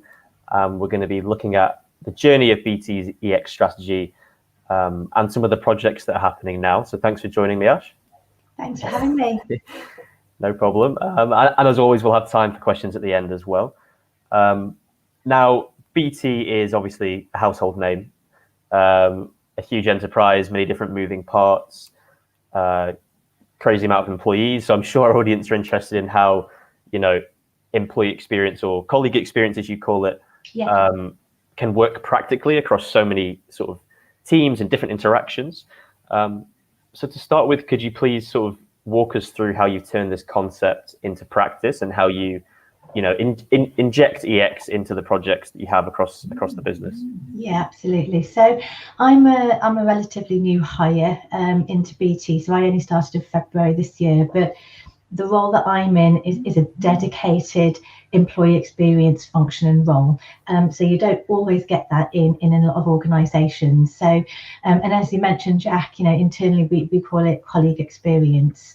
And it all started back in 2019, I guess, when our chief executive, Philip Jansen, he joined BT. And at the time, there were a lot of transformational activities happening in the business. And he had a vision to have colleague experience at the heart of everything that we do and to really have an input into the transformational journeys that were happening. So the group HR director then created a colleague experience function. And at that time, there wasn't really a lot of research out there about employee experience. So the team looked internally to see, well, what could our EX principles be? What could define EX for us as a company? And actually, at the same time, Deloitte was doing, they were supporting us with a number of transformational projects, and they helped to gather a lot of the research, which then shaped our employee journey map. It helped define our life cycle stages, and it also helped us create our human-centered design methodology, which is a 4-stage methodology, and which I'll happily share with you.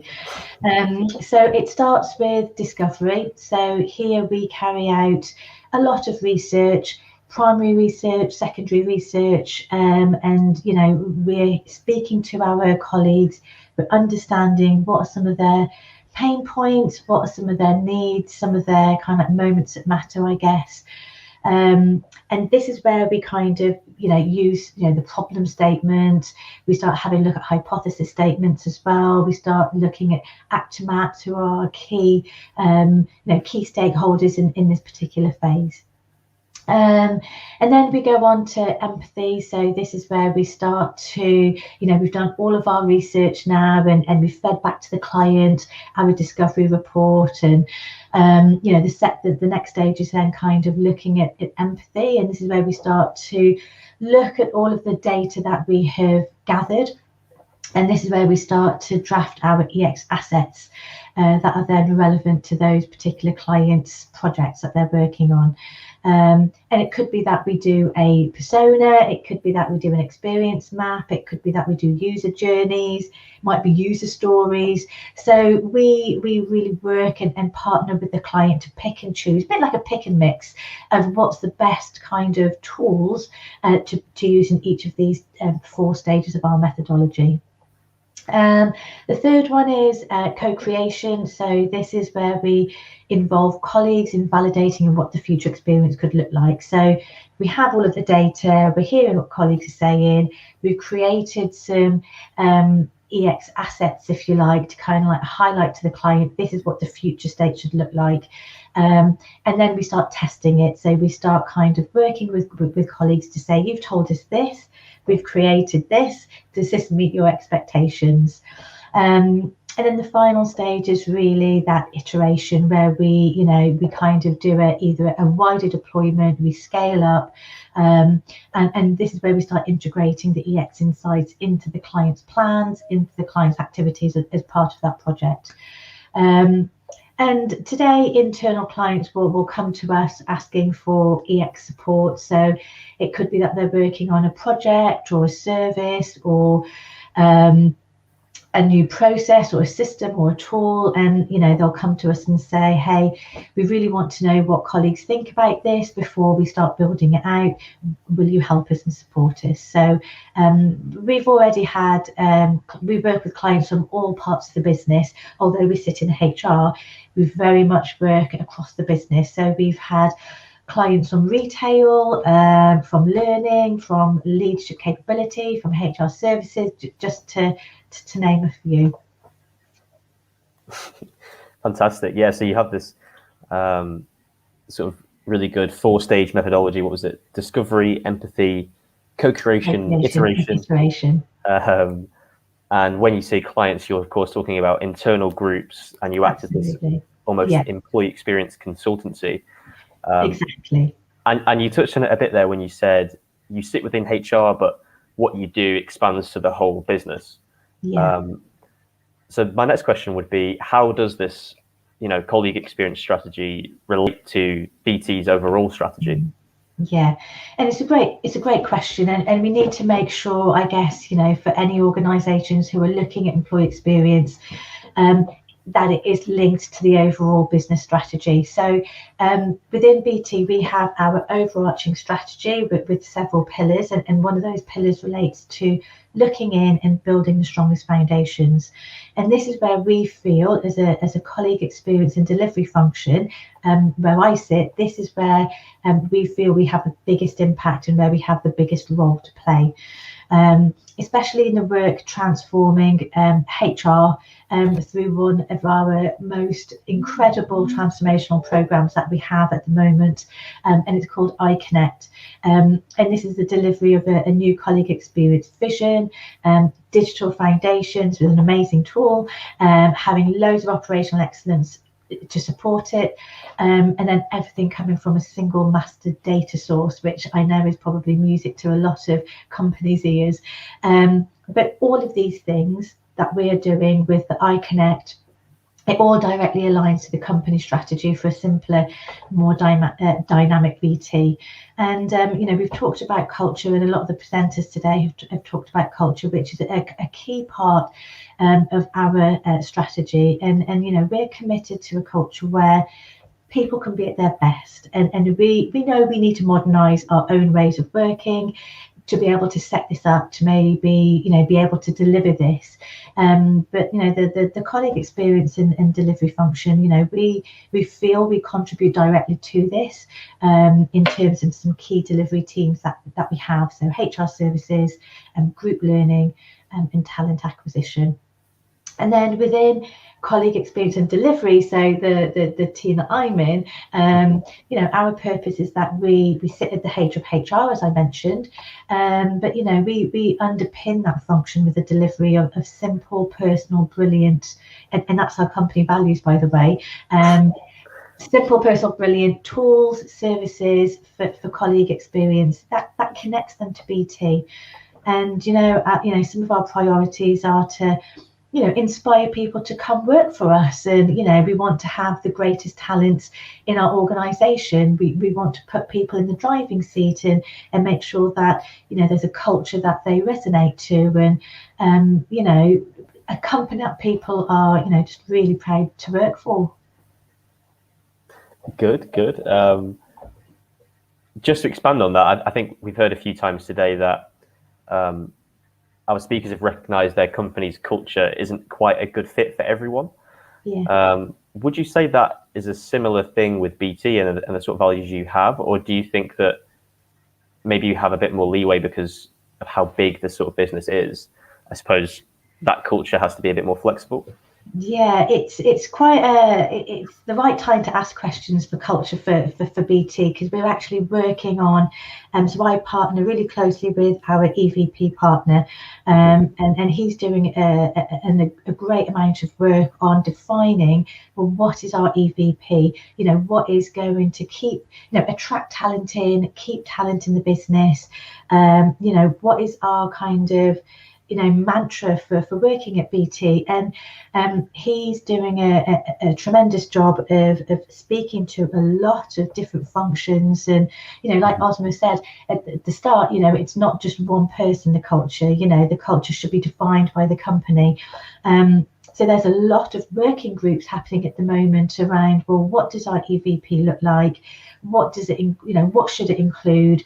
And then from that, looking to maybe link that to our strategy, our 2030 ambition, looking to have some measures in place as well. So, what do those measures look like for colleague experience and, for talent acquisition, for example.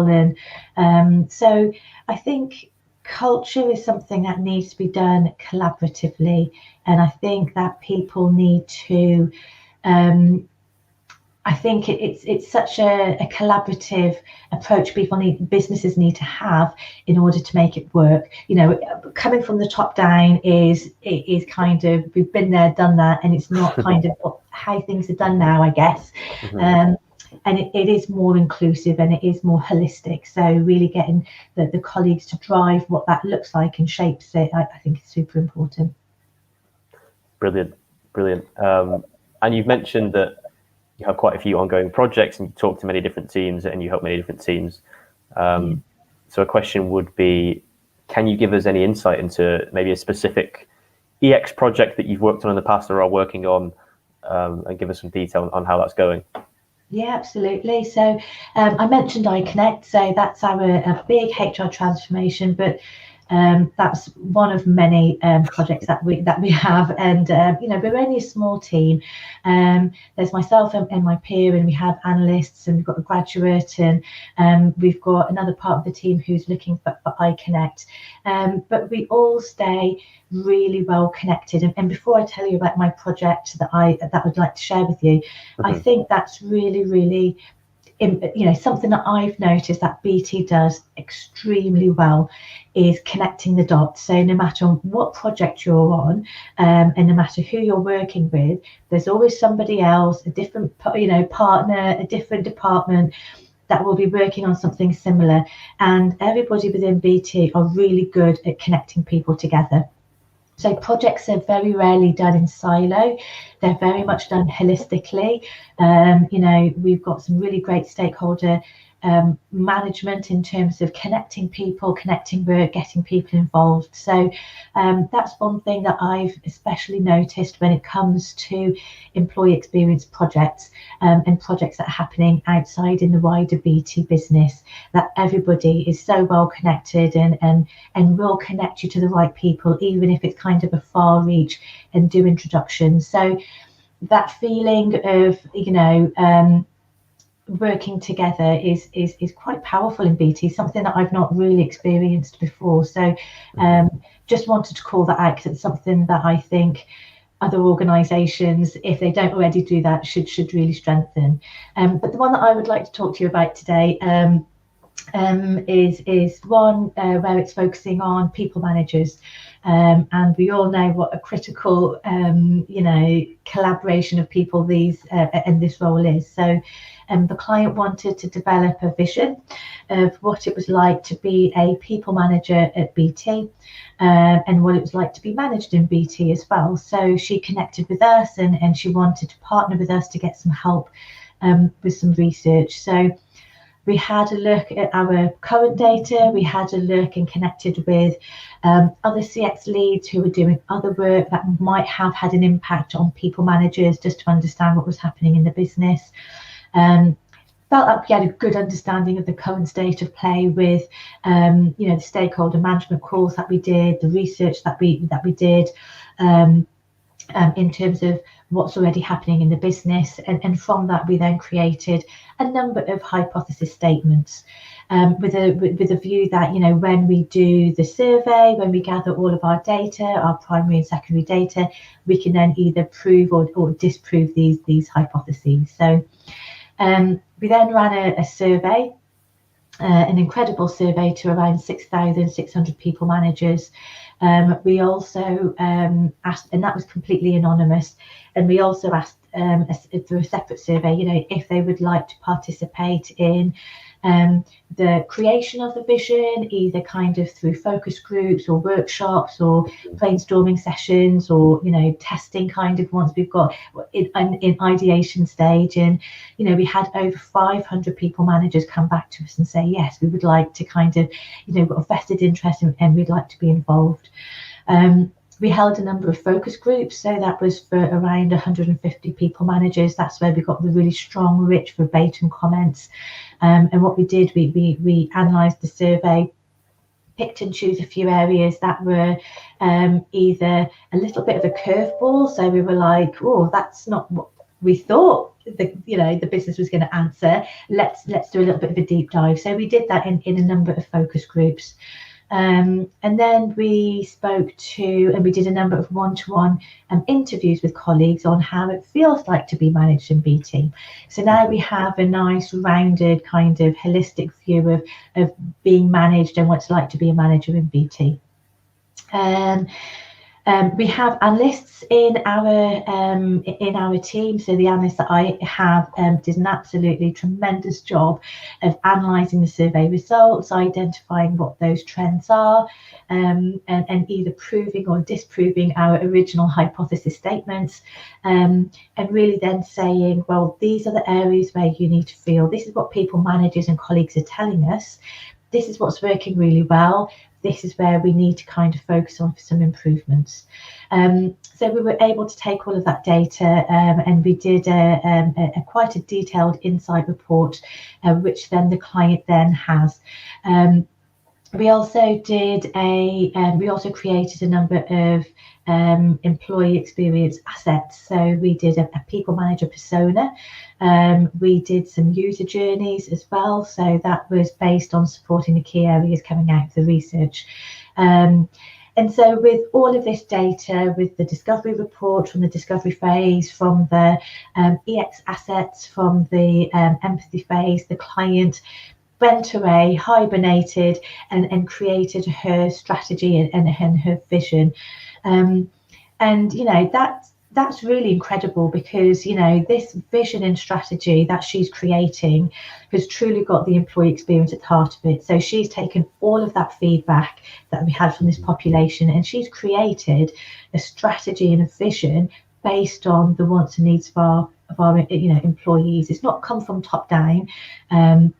As I say, she's now working in partnership, and we are collaborating with her on a number of different initiatives, working with different parts of the business as well. So internal communications, performance, HR services, just to kind of, name a few. And, she will partner with these different functions, and of course, we will support her. And these are to make sure that, the improvements that we've identified are put in place, and they are in line with what the employees and colleagues have told us. So just one example of how we run our consultancy structure, and then how that work then impacts really into the outputs of the client, where they have a really good tangible project or vision or process, which is really then to the heart of the colleague experience. Brilliant. And it seems like a common theme throughout all of the answers today has been this idea of being holistic when you're approaching employee experience, connecting all the dots, making sure you have this 360 view of everything that you're working on and implementing as well. When you take action, it's important not to just say that project's done, but to follow up and make sure that those improvements are continually happening. And we also have a number of forums as well. So we've set up a colleague experience forum. We're looking to set up a colleague experience enthusiast network. But all of these projects that we work on and all of the EX work that we do, we test them out. We go to these forums and we say, hey, look, this is what we're doing. This is what we're thinking of doing. The client in this particular case, she's attended quite a few forums, saying, well, this is the structure, this is kind of like what, the shaping of the vision. And, they're constantly getting feedback.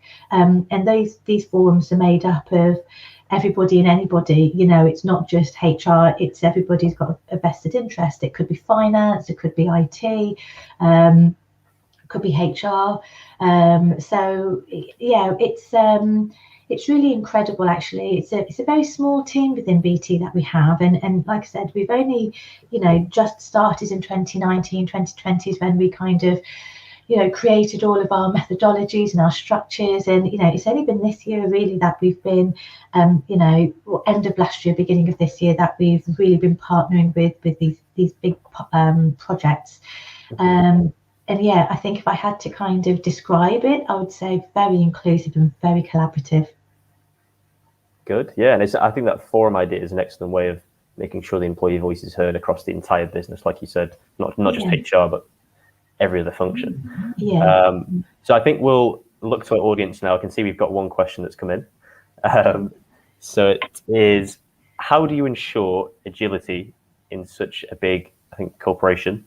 How quickly can you take action based on employee feedback, for example?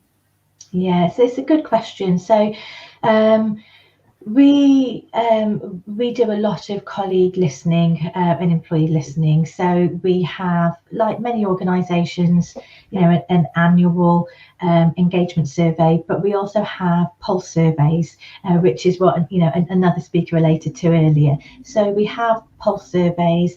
We have a lot of feedback tools as well. So we have instant feedback tools. But, you know, when we are, you know, certainly when we're looking at projects and we're looking at initiatives, we've got a constant connect with who we're working with and who we're partnering with.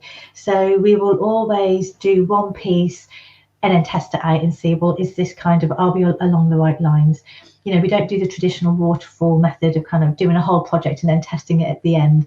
It's very much testing and gaining feedback along the way. So therefore we can change, you know, our approach or something. And the iConnect program is a great way, a great example of that. You know, they have a lot of these different forms, a lot of these feedbacks. So, you know, if a particular implementation or a particular way of working is not working or hasn't landed, they can quickly adapt that. And I guess it's all about going back to just networking and making sure that you are connecting to the right people, even though you might not necessarily see that connection straight away.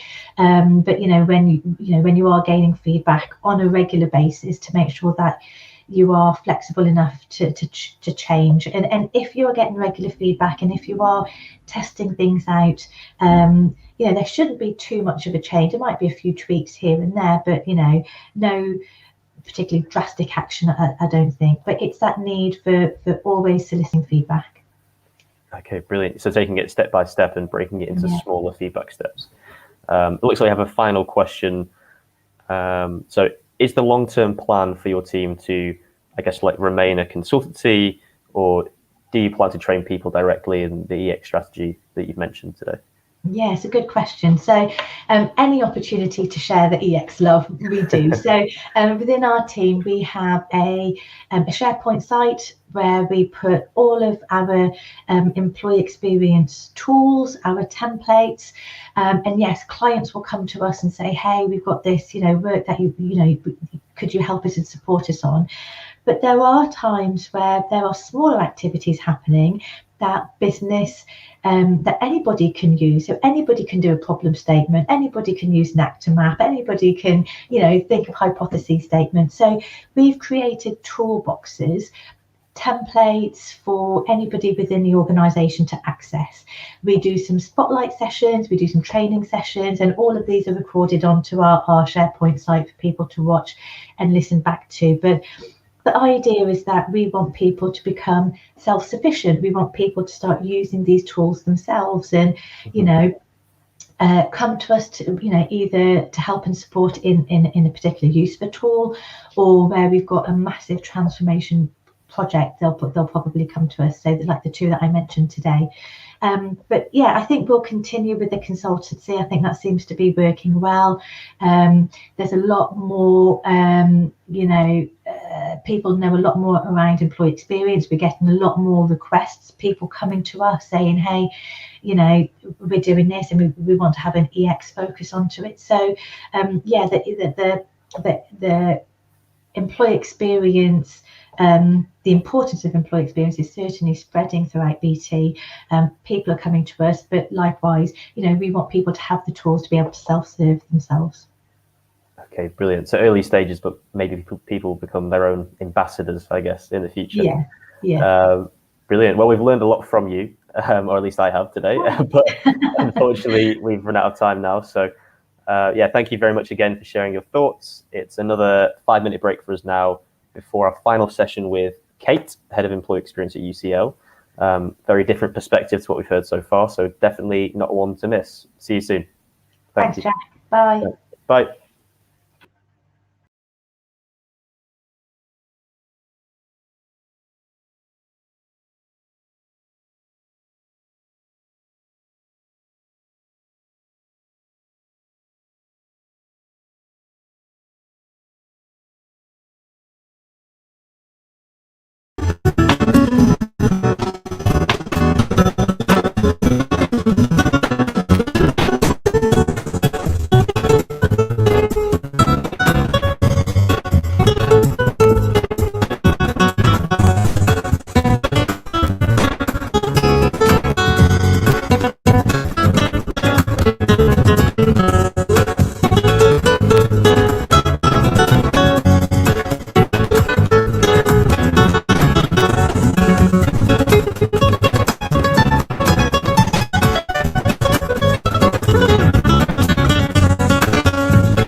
Hello, everyone. Welcome back.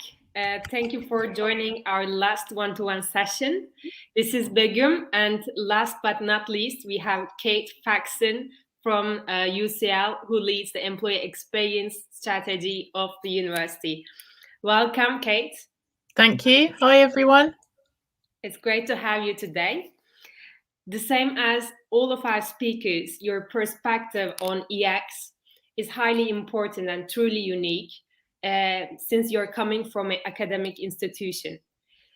So our first question is, could you give us some insight on how your employee experience journey started and evolved at UCL? Thanks, Begum. So my journey into employee experience isn't necessarily the most straightforward. I think I'm perfect for the role that I do because of the experience I've had around the university. So I joined UCL 21 years ago. My first job was actually a medical photographer. And what happened from that is that I took on a lot of the designy work. So we didn't have anyone in the team who could do graphic design or illustration. And this is before web, or at least before UCL was really using the web. So then when we started using the web across UCL, I took over web design, and from web design, I went into communication. And I think communication is massively linked to employee engagement and employee experience. So that's how I ended up in this role. And I've been doing it now for 3 years. Did you want me to tell you a bit about what it is the role involves now? Yes, and the approach of UCL on employee experience, maybe, to hear. Okay, no problem. So we have, in my team, we have 4 permanent members of staff, and then we have 2 additional members of staff. So we're not a big team, but we're probably UCL's best team. The way that we look about what we do is we've split it into different types of activity. So the first is that we listen, and we listen through surveys, pulse checkers, listening workshops, and other pieces. So that's listening to our employees, our colleagues. We also have to listen to the organisation. So we listen to the senior management team, and we work with them to figure out their objectives so that we can then find a common ground and, you know, somewhere to meet in the middle. We evaluate and report. So on all of those things that we do that involve surveys, we need someone to pull that together and to create meaningful insights from that. So we do that. We react. So I think when I talk about employee experience to people, they often think that that's the biggest part of my role. It's actually not the biggest part of my role. I try to help others to think about how they would react to the things that me and my team are finding. We celebrate, so we are responsible for the One UCL Staff Awards. We pull together case studies, and over lockdown we used a virtual photo wall called Padlet to bring some really nice stories together of how people were getting on over lockdown. We build communities. In my team, we have the communities of practice, which are grassroots initiatives of people working in defined service areas. So, for example, we have one for HR, we have one for communications and marketing. We actually have more than one for both of those, but like different specialties underneath them. ISD, estates. So at the moment, we have 19. One started being set up today, and we've got another one that we're going to try and facilitate next week. So when I say that it's a grassroots initiative, you might wonder what our involvement is in that. So what we do is we help with the creation of those communities by supporting the workshops so that people can come up with a shared vision and think about how they're going to achieve that vision. We communicate. So I mentioned before how closely linked communication is with engagement and experience. So we're responsible for the HR communications, not for the whole of UCL. We've got 14,600 members of staff and some like 45,000 students. So we're not responsible for the comms that go out to everyone. That we've got an individual team, but we are responsible for our website and for sharing examples of employee experience best practice with colleagues around the university. And then we influence. I think influence is a really key part of the role, actually, in terms of influencing the people who are our most close partners. So people like our IT department, estates and wellbeing and equality, diversity and inclusion. We need to be working really closely with them, and we need them to trust us so that we can influence them from the employee perspective. And we need to be able to influence, obviously, Provost and his most senior team. That's great. That's amazing stuff and great to hear. Truly, we believe that, yeah, the influencing part of the people department is huge, and it all starts from the trust, as you mentioned. I would like to ask my second question. Actually, from being at UCL, you are in the center of many academics, and probably you are having the chance to explore the employee experience concept from an academic perspective as well. And you might have some different projects coming in. When we have spoken last time, you mentioned that there's one particular project with the anthropology department. I would like to ask about this project, how it started and how is it going so far? Great, thank you. Yeah, so you're right. We're really lucky. Just before lockdown, we started working with some of our academic departments. It was our team. One of our team's key priorities was to use their expertise better to inform what we're doing. So we had been working with colleagues in the behavioural change department.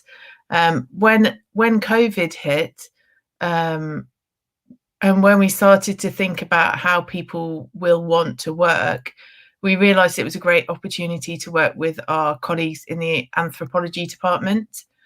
It came about because at UCL we have lots of big strategic committees, and one of those is the Academic Leadership Board. And so the head of department of anthropology offered their services to help with this, which is obviously, I mean, it's, yeah, incredibly exciting. So we were working on the future of work, thinking about when we come back to the office, what will that look like? And what our anthropology colleagues did is they did an ethnographic study of different people around the university. So they focused on colleagues in professional services departments, and they worked closely with them to understand, you know, not just what they want, but why they wanted it, even if it wasn't necessarily clear to them. And also they worked on trying to understand perceptions of the work that we'd already done, so staff perceptions of that. Yeah, so any particular different findings out of this future of work? Yeah, so first let me explain what ethnography is, just in case you don't, anyone who's on doesn't understand exactly what that is. So it's a combination of qualitative research methods. It's where there's participation and observation of research interlocutors routines. So that means basically the people who are being studied, in-depth individual and group conversations. So the way that they described it to me was they called it deep hangout. They will infiltrate, they'll become part of the team, and then they'll absorb these behaviours and reactions. And then what it comes out as is that they're able to then map assumptions that people operate on, unconscious and spontaneous reactions, and to provide detailed information on everyday practices. So what they managed to do for us is, first of all, they looked at how staff were reacting with our messages. So one of the things that I mentioned earlier about our people first approach, that kind of was being misinterpreted by some people. So to us, it was very clear what we meant by people first approach. But for some people, they felt that that meant individual people rather than communities. Mm-hmm. And that can lead to some upset by people who think that their specific individual needs aren't being met. So we have to think about improving the way that we communicate that. And it gives us a really good opportunity, actually, so that we can think about creating a vision around that. It also then means that we can help our line managers think about how they communicate that with their teams. So there's a lot of, just from that one tiny bit of insight, there's a lot of opportunities for us. They also created 6 portraits, they call them. So I think that's similar to what many people would think of as personas. So they talked about these 6 individual personas that people could be more than one, or they may not fit into any of them, but they were really helpful. So we had one called the worker with caring duties, the young enthusiast, the efficient worker, the community spirit, the inclusive worker, and the pragmatic manager.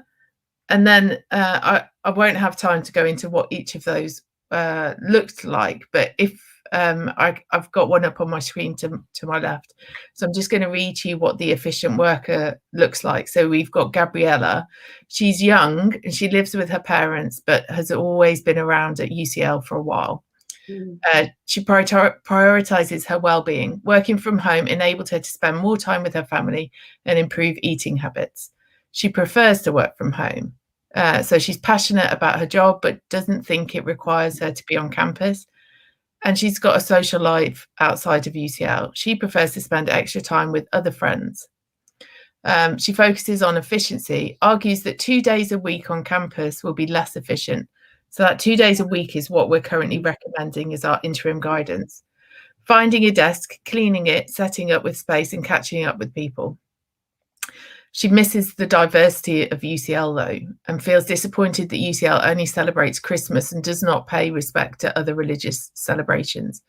So what's interesting about that 1 out of the 6 is that often when we think about working from home, we think about women, we think about mothers and carers preferring to work from home because it works well for their work-life balance, enabling them to do the school run and so on. But this is an efficient worker, and they could be, male or female. They're early on in their career, and they will probably suffer the most by not being around their peers in terms of their personal development, and learning through seeing and those kind of things. Yeah. It's great to hear about the 6 portraits, how you worked on it with anthropology department, because I think when we are saying about employee experience, it's very, very important to understand your personas and build the internal communication based on that. Yeah, absolutely. And these personas now can be used by our managers again to think about what they're doing in across the university. But more importantly, we're about to go through the process of refining that interim guidance, and we can test assumptions by using these portraits to give us a more illustrative idea of what will happen. That's great stuff. Thank you so much, Kate. I think this is the power of being in an academic environment, right? To collaborate and build together, think about how to make the process even better and better every day. It's great. I would like to go to my third question, which covers which is going to be a different perspective. So UCL is a leading organization in the UK, and you're supplying amazing talent across all industries. You are in a unique place where you see big number of students, big number of talents, and during their education, they are constantly being exposed to different corporate world as well for their next step of their career. So my question is, what do you think that their expectations are of the new generation in terms of EX for the companies that they will continue their journey? Thank you. I genuinely, I do these kind of events because I like being persuaded to think about things that I've not necessarily thought of. And you asking me this question gave me a really good opportunity to think about what do I think that people will want moving forward, and thinking about our student community. So yeah, I think as the workforce gets younger and post-pandemic, I think it's going to be all about control and personalization. So what I mean by that is, I think for the control part. Yeah, so for the control, I think people just want to be able to say what they want and to be listened to. You know, you see the guidance going through at the moment about from day one, people are going to be able to request remote working. I feel that that's such a vague policy, by the way. They can request it. Okay. But I think that is going to be, much more important. And what they will want to control is about this. So moving on to the personalization, I think people want to be in control of where they work, when they work, they're obvious ones. But then I think also it would be amazing if people could be in control of how they work. So in that respect, I was talking to a colleague from an external consultancy a few weeks ago about job crafting, and it was just such an incredible concept. But I think that moving forward, I think that will become more common. So where you think about your job role as maybe, so he was talking about how today it's like 90% of your job is set in stone, but then you have this area that you can play around with a bit.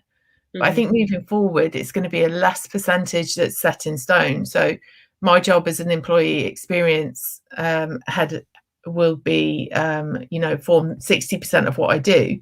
But then other parts of my job, I might be in more control of. So thinking about what different projects I get involved in, potentially doing voluntary work, doing other things on top.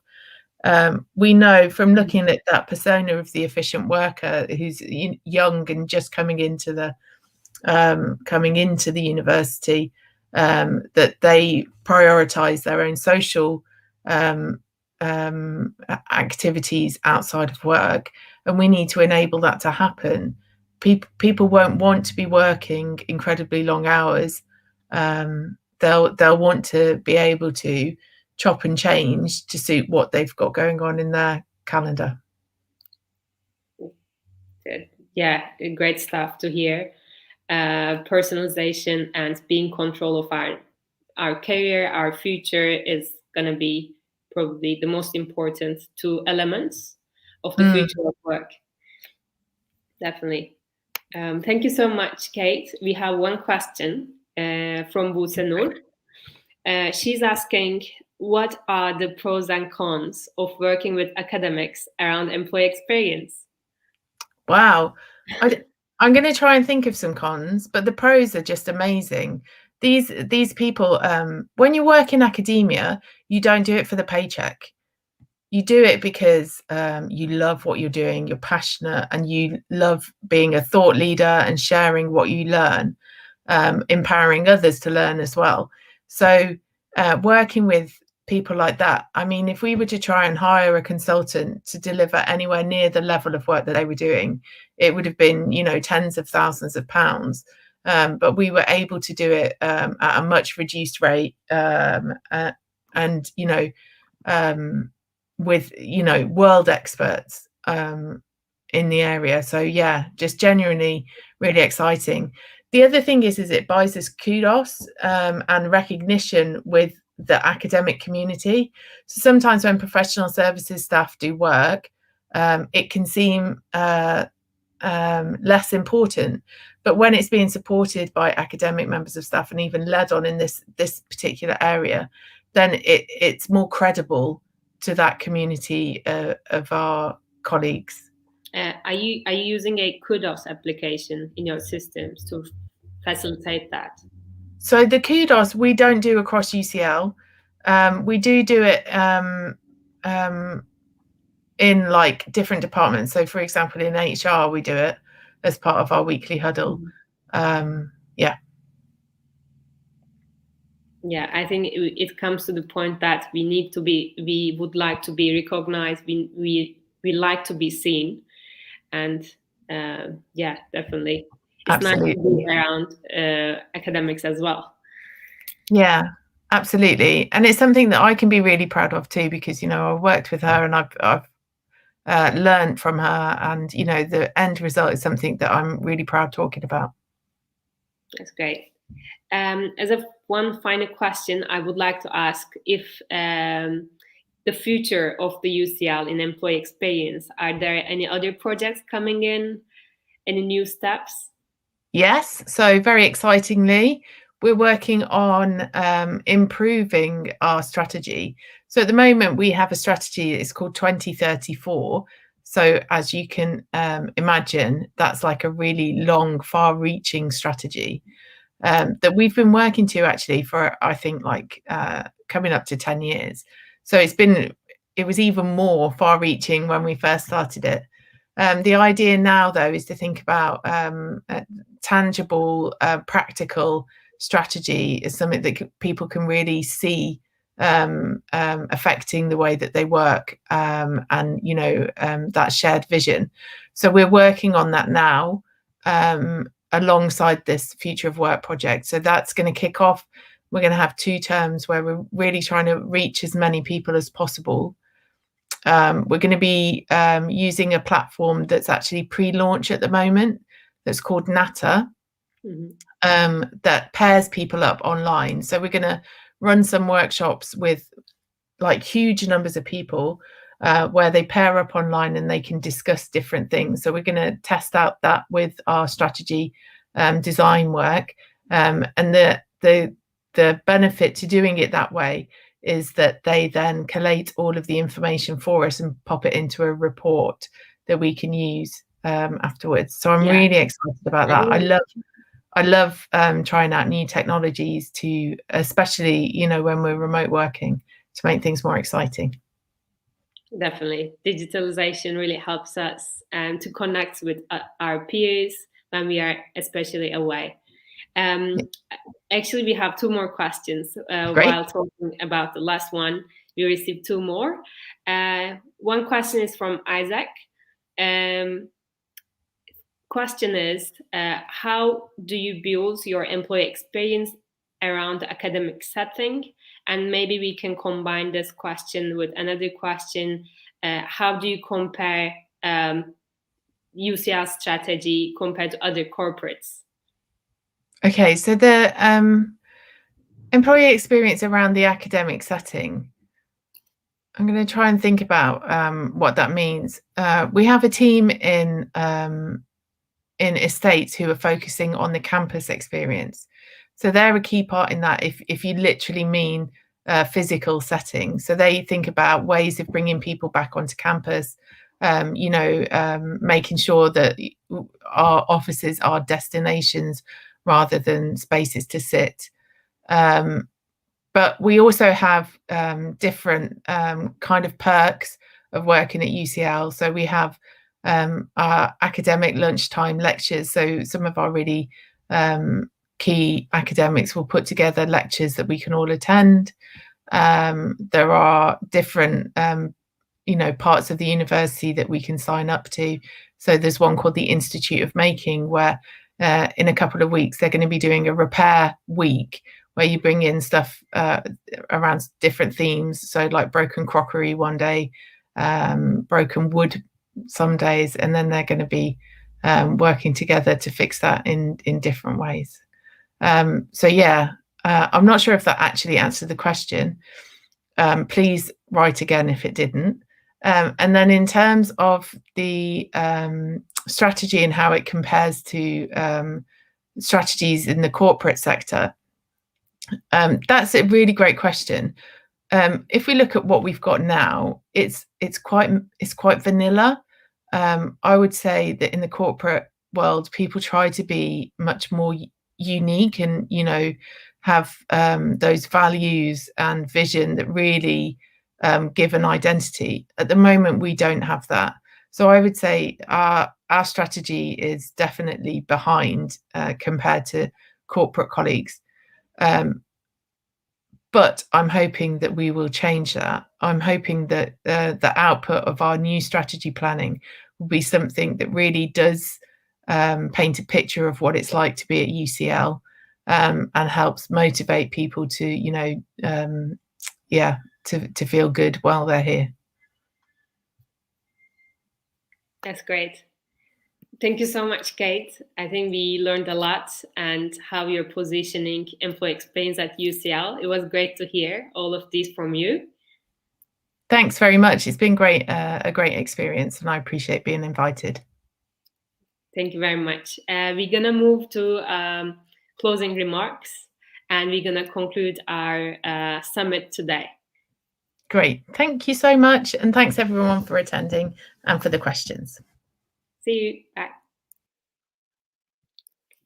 Well, what a day. Really, we started our day with an opening panel with all of our speakers, and we continued with one-to-one sessions.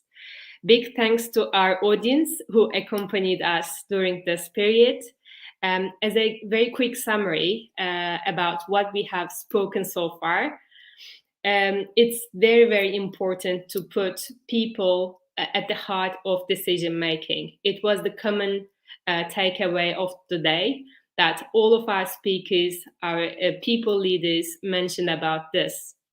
We are shifting from human resource to people department as a living and an agile, active department that to build a continuous employee experience.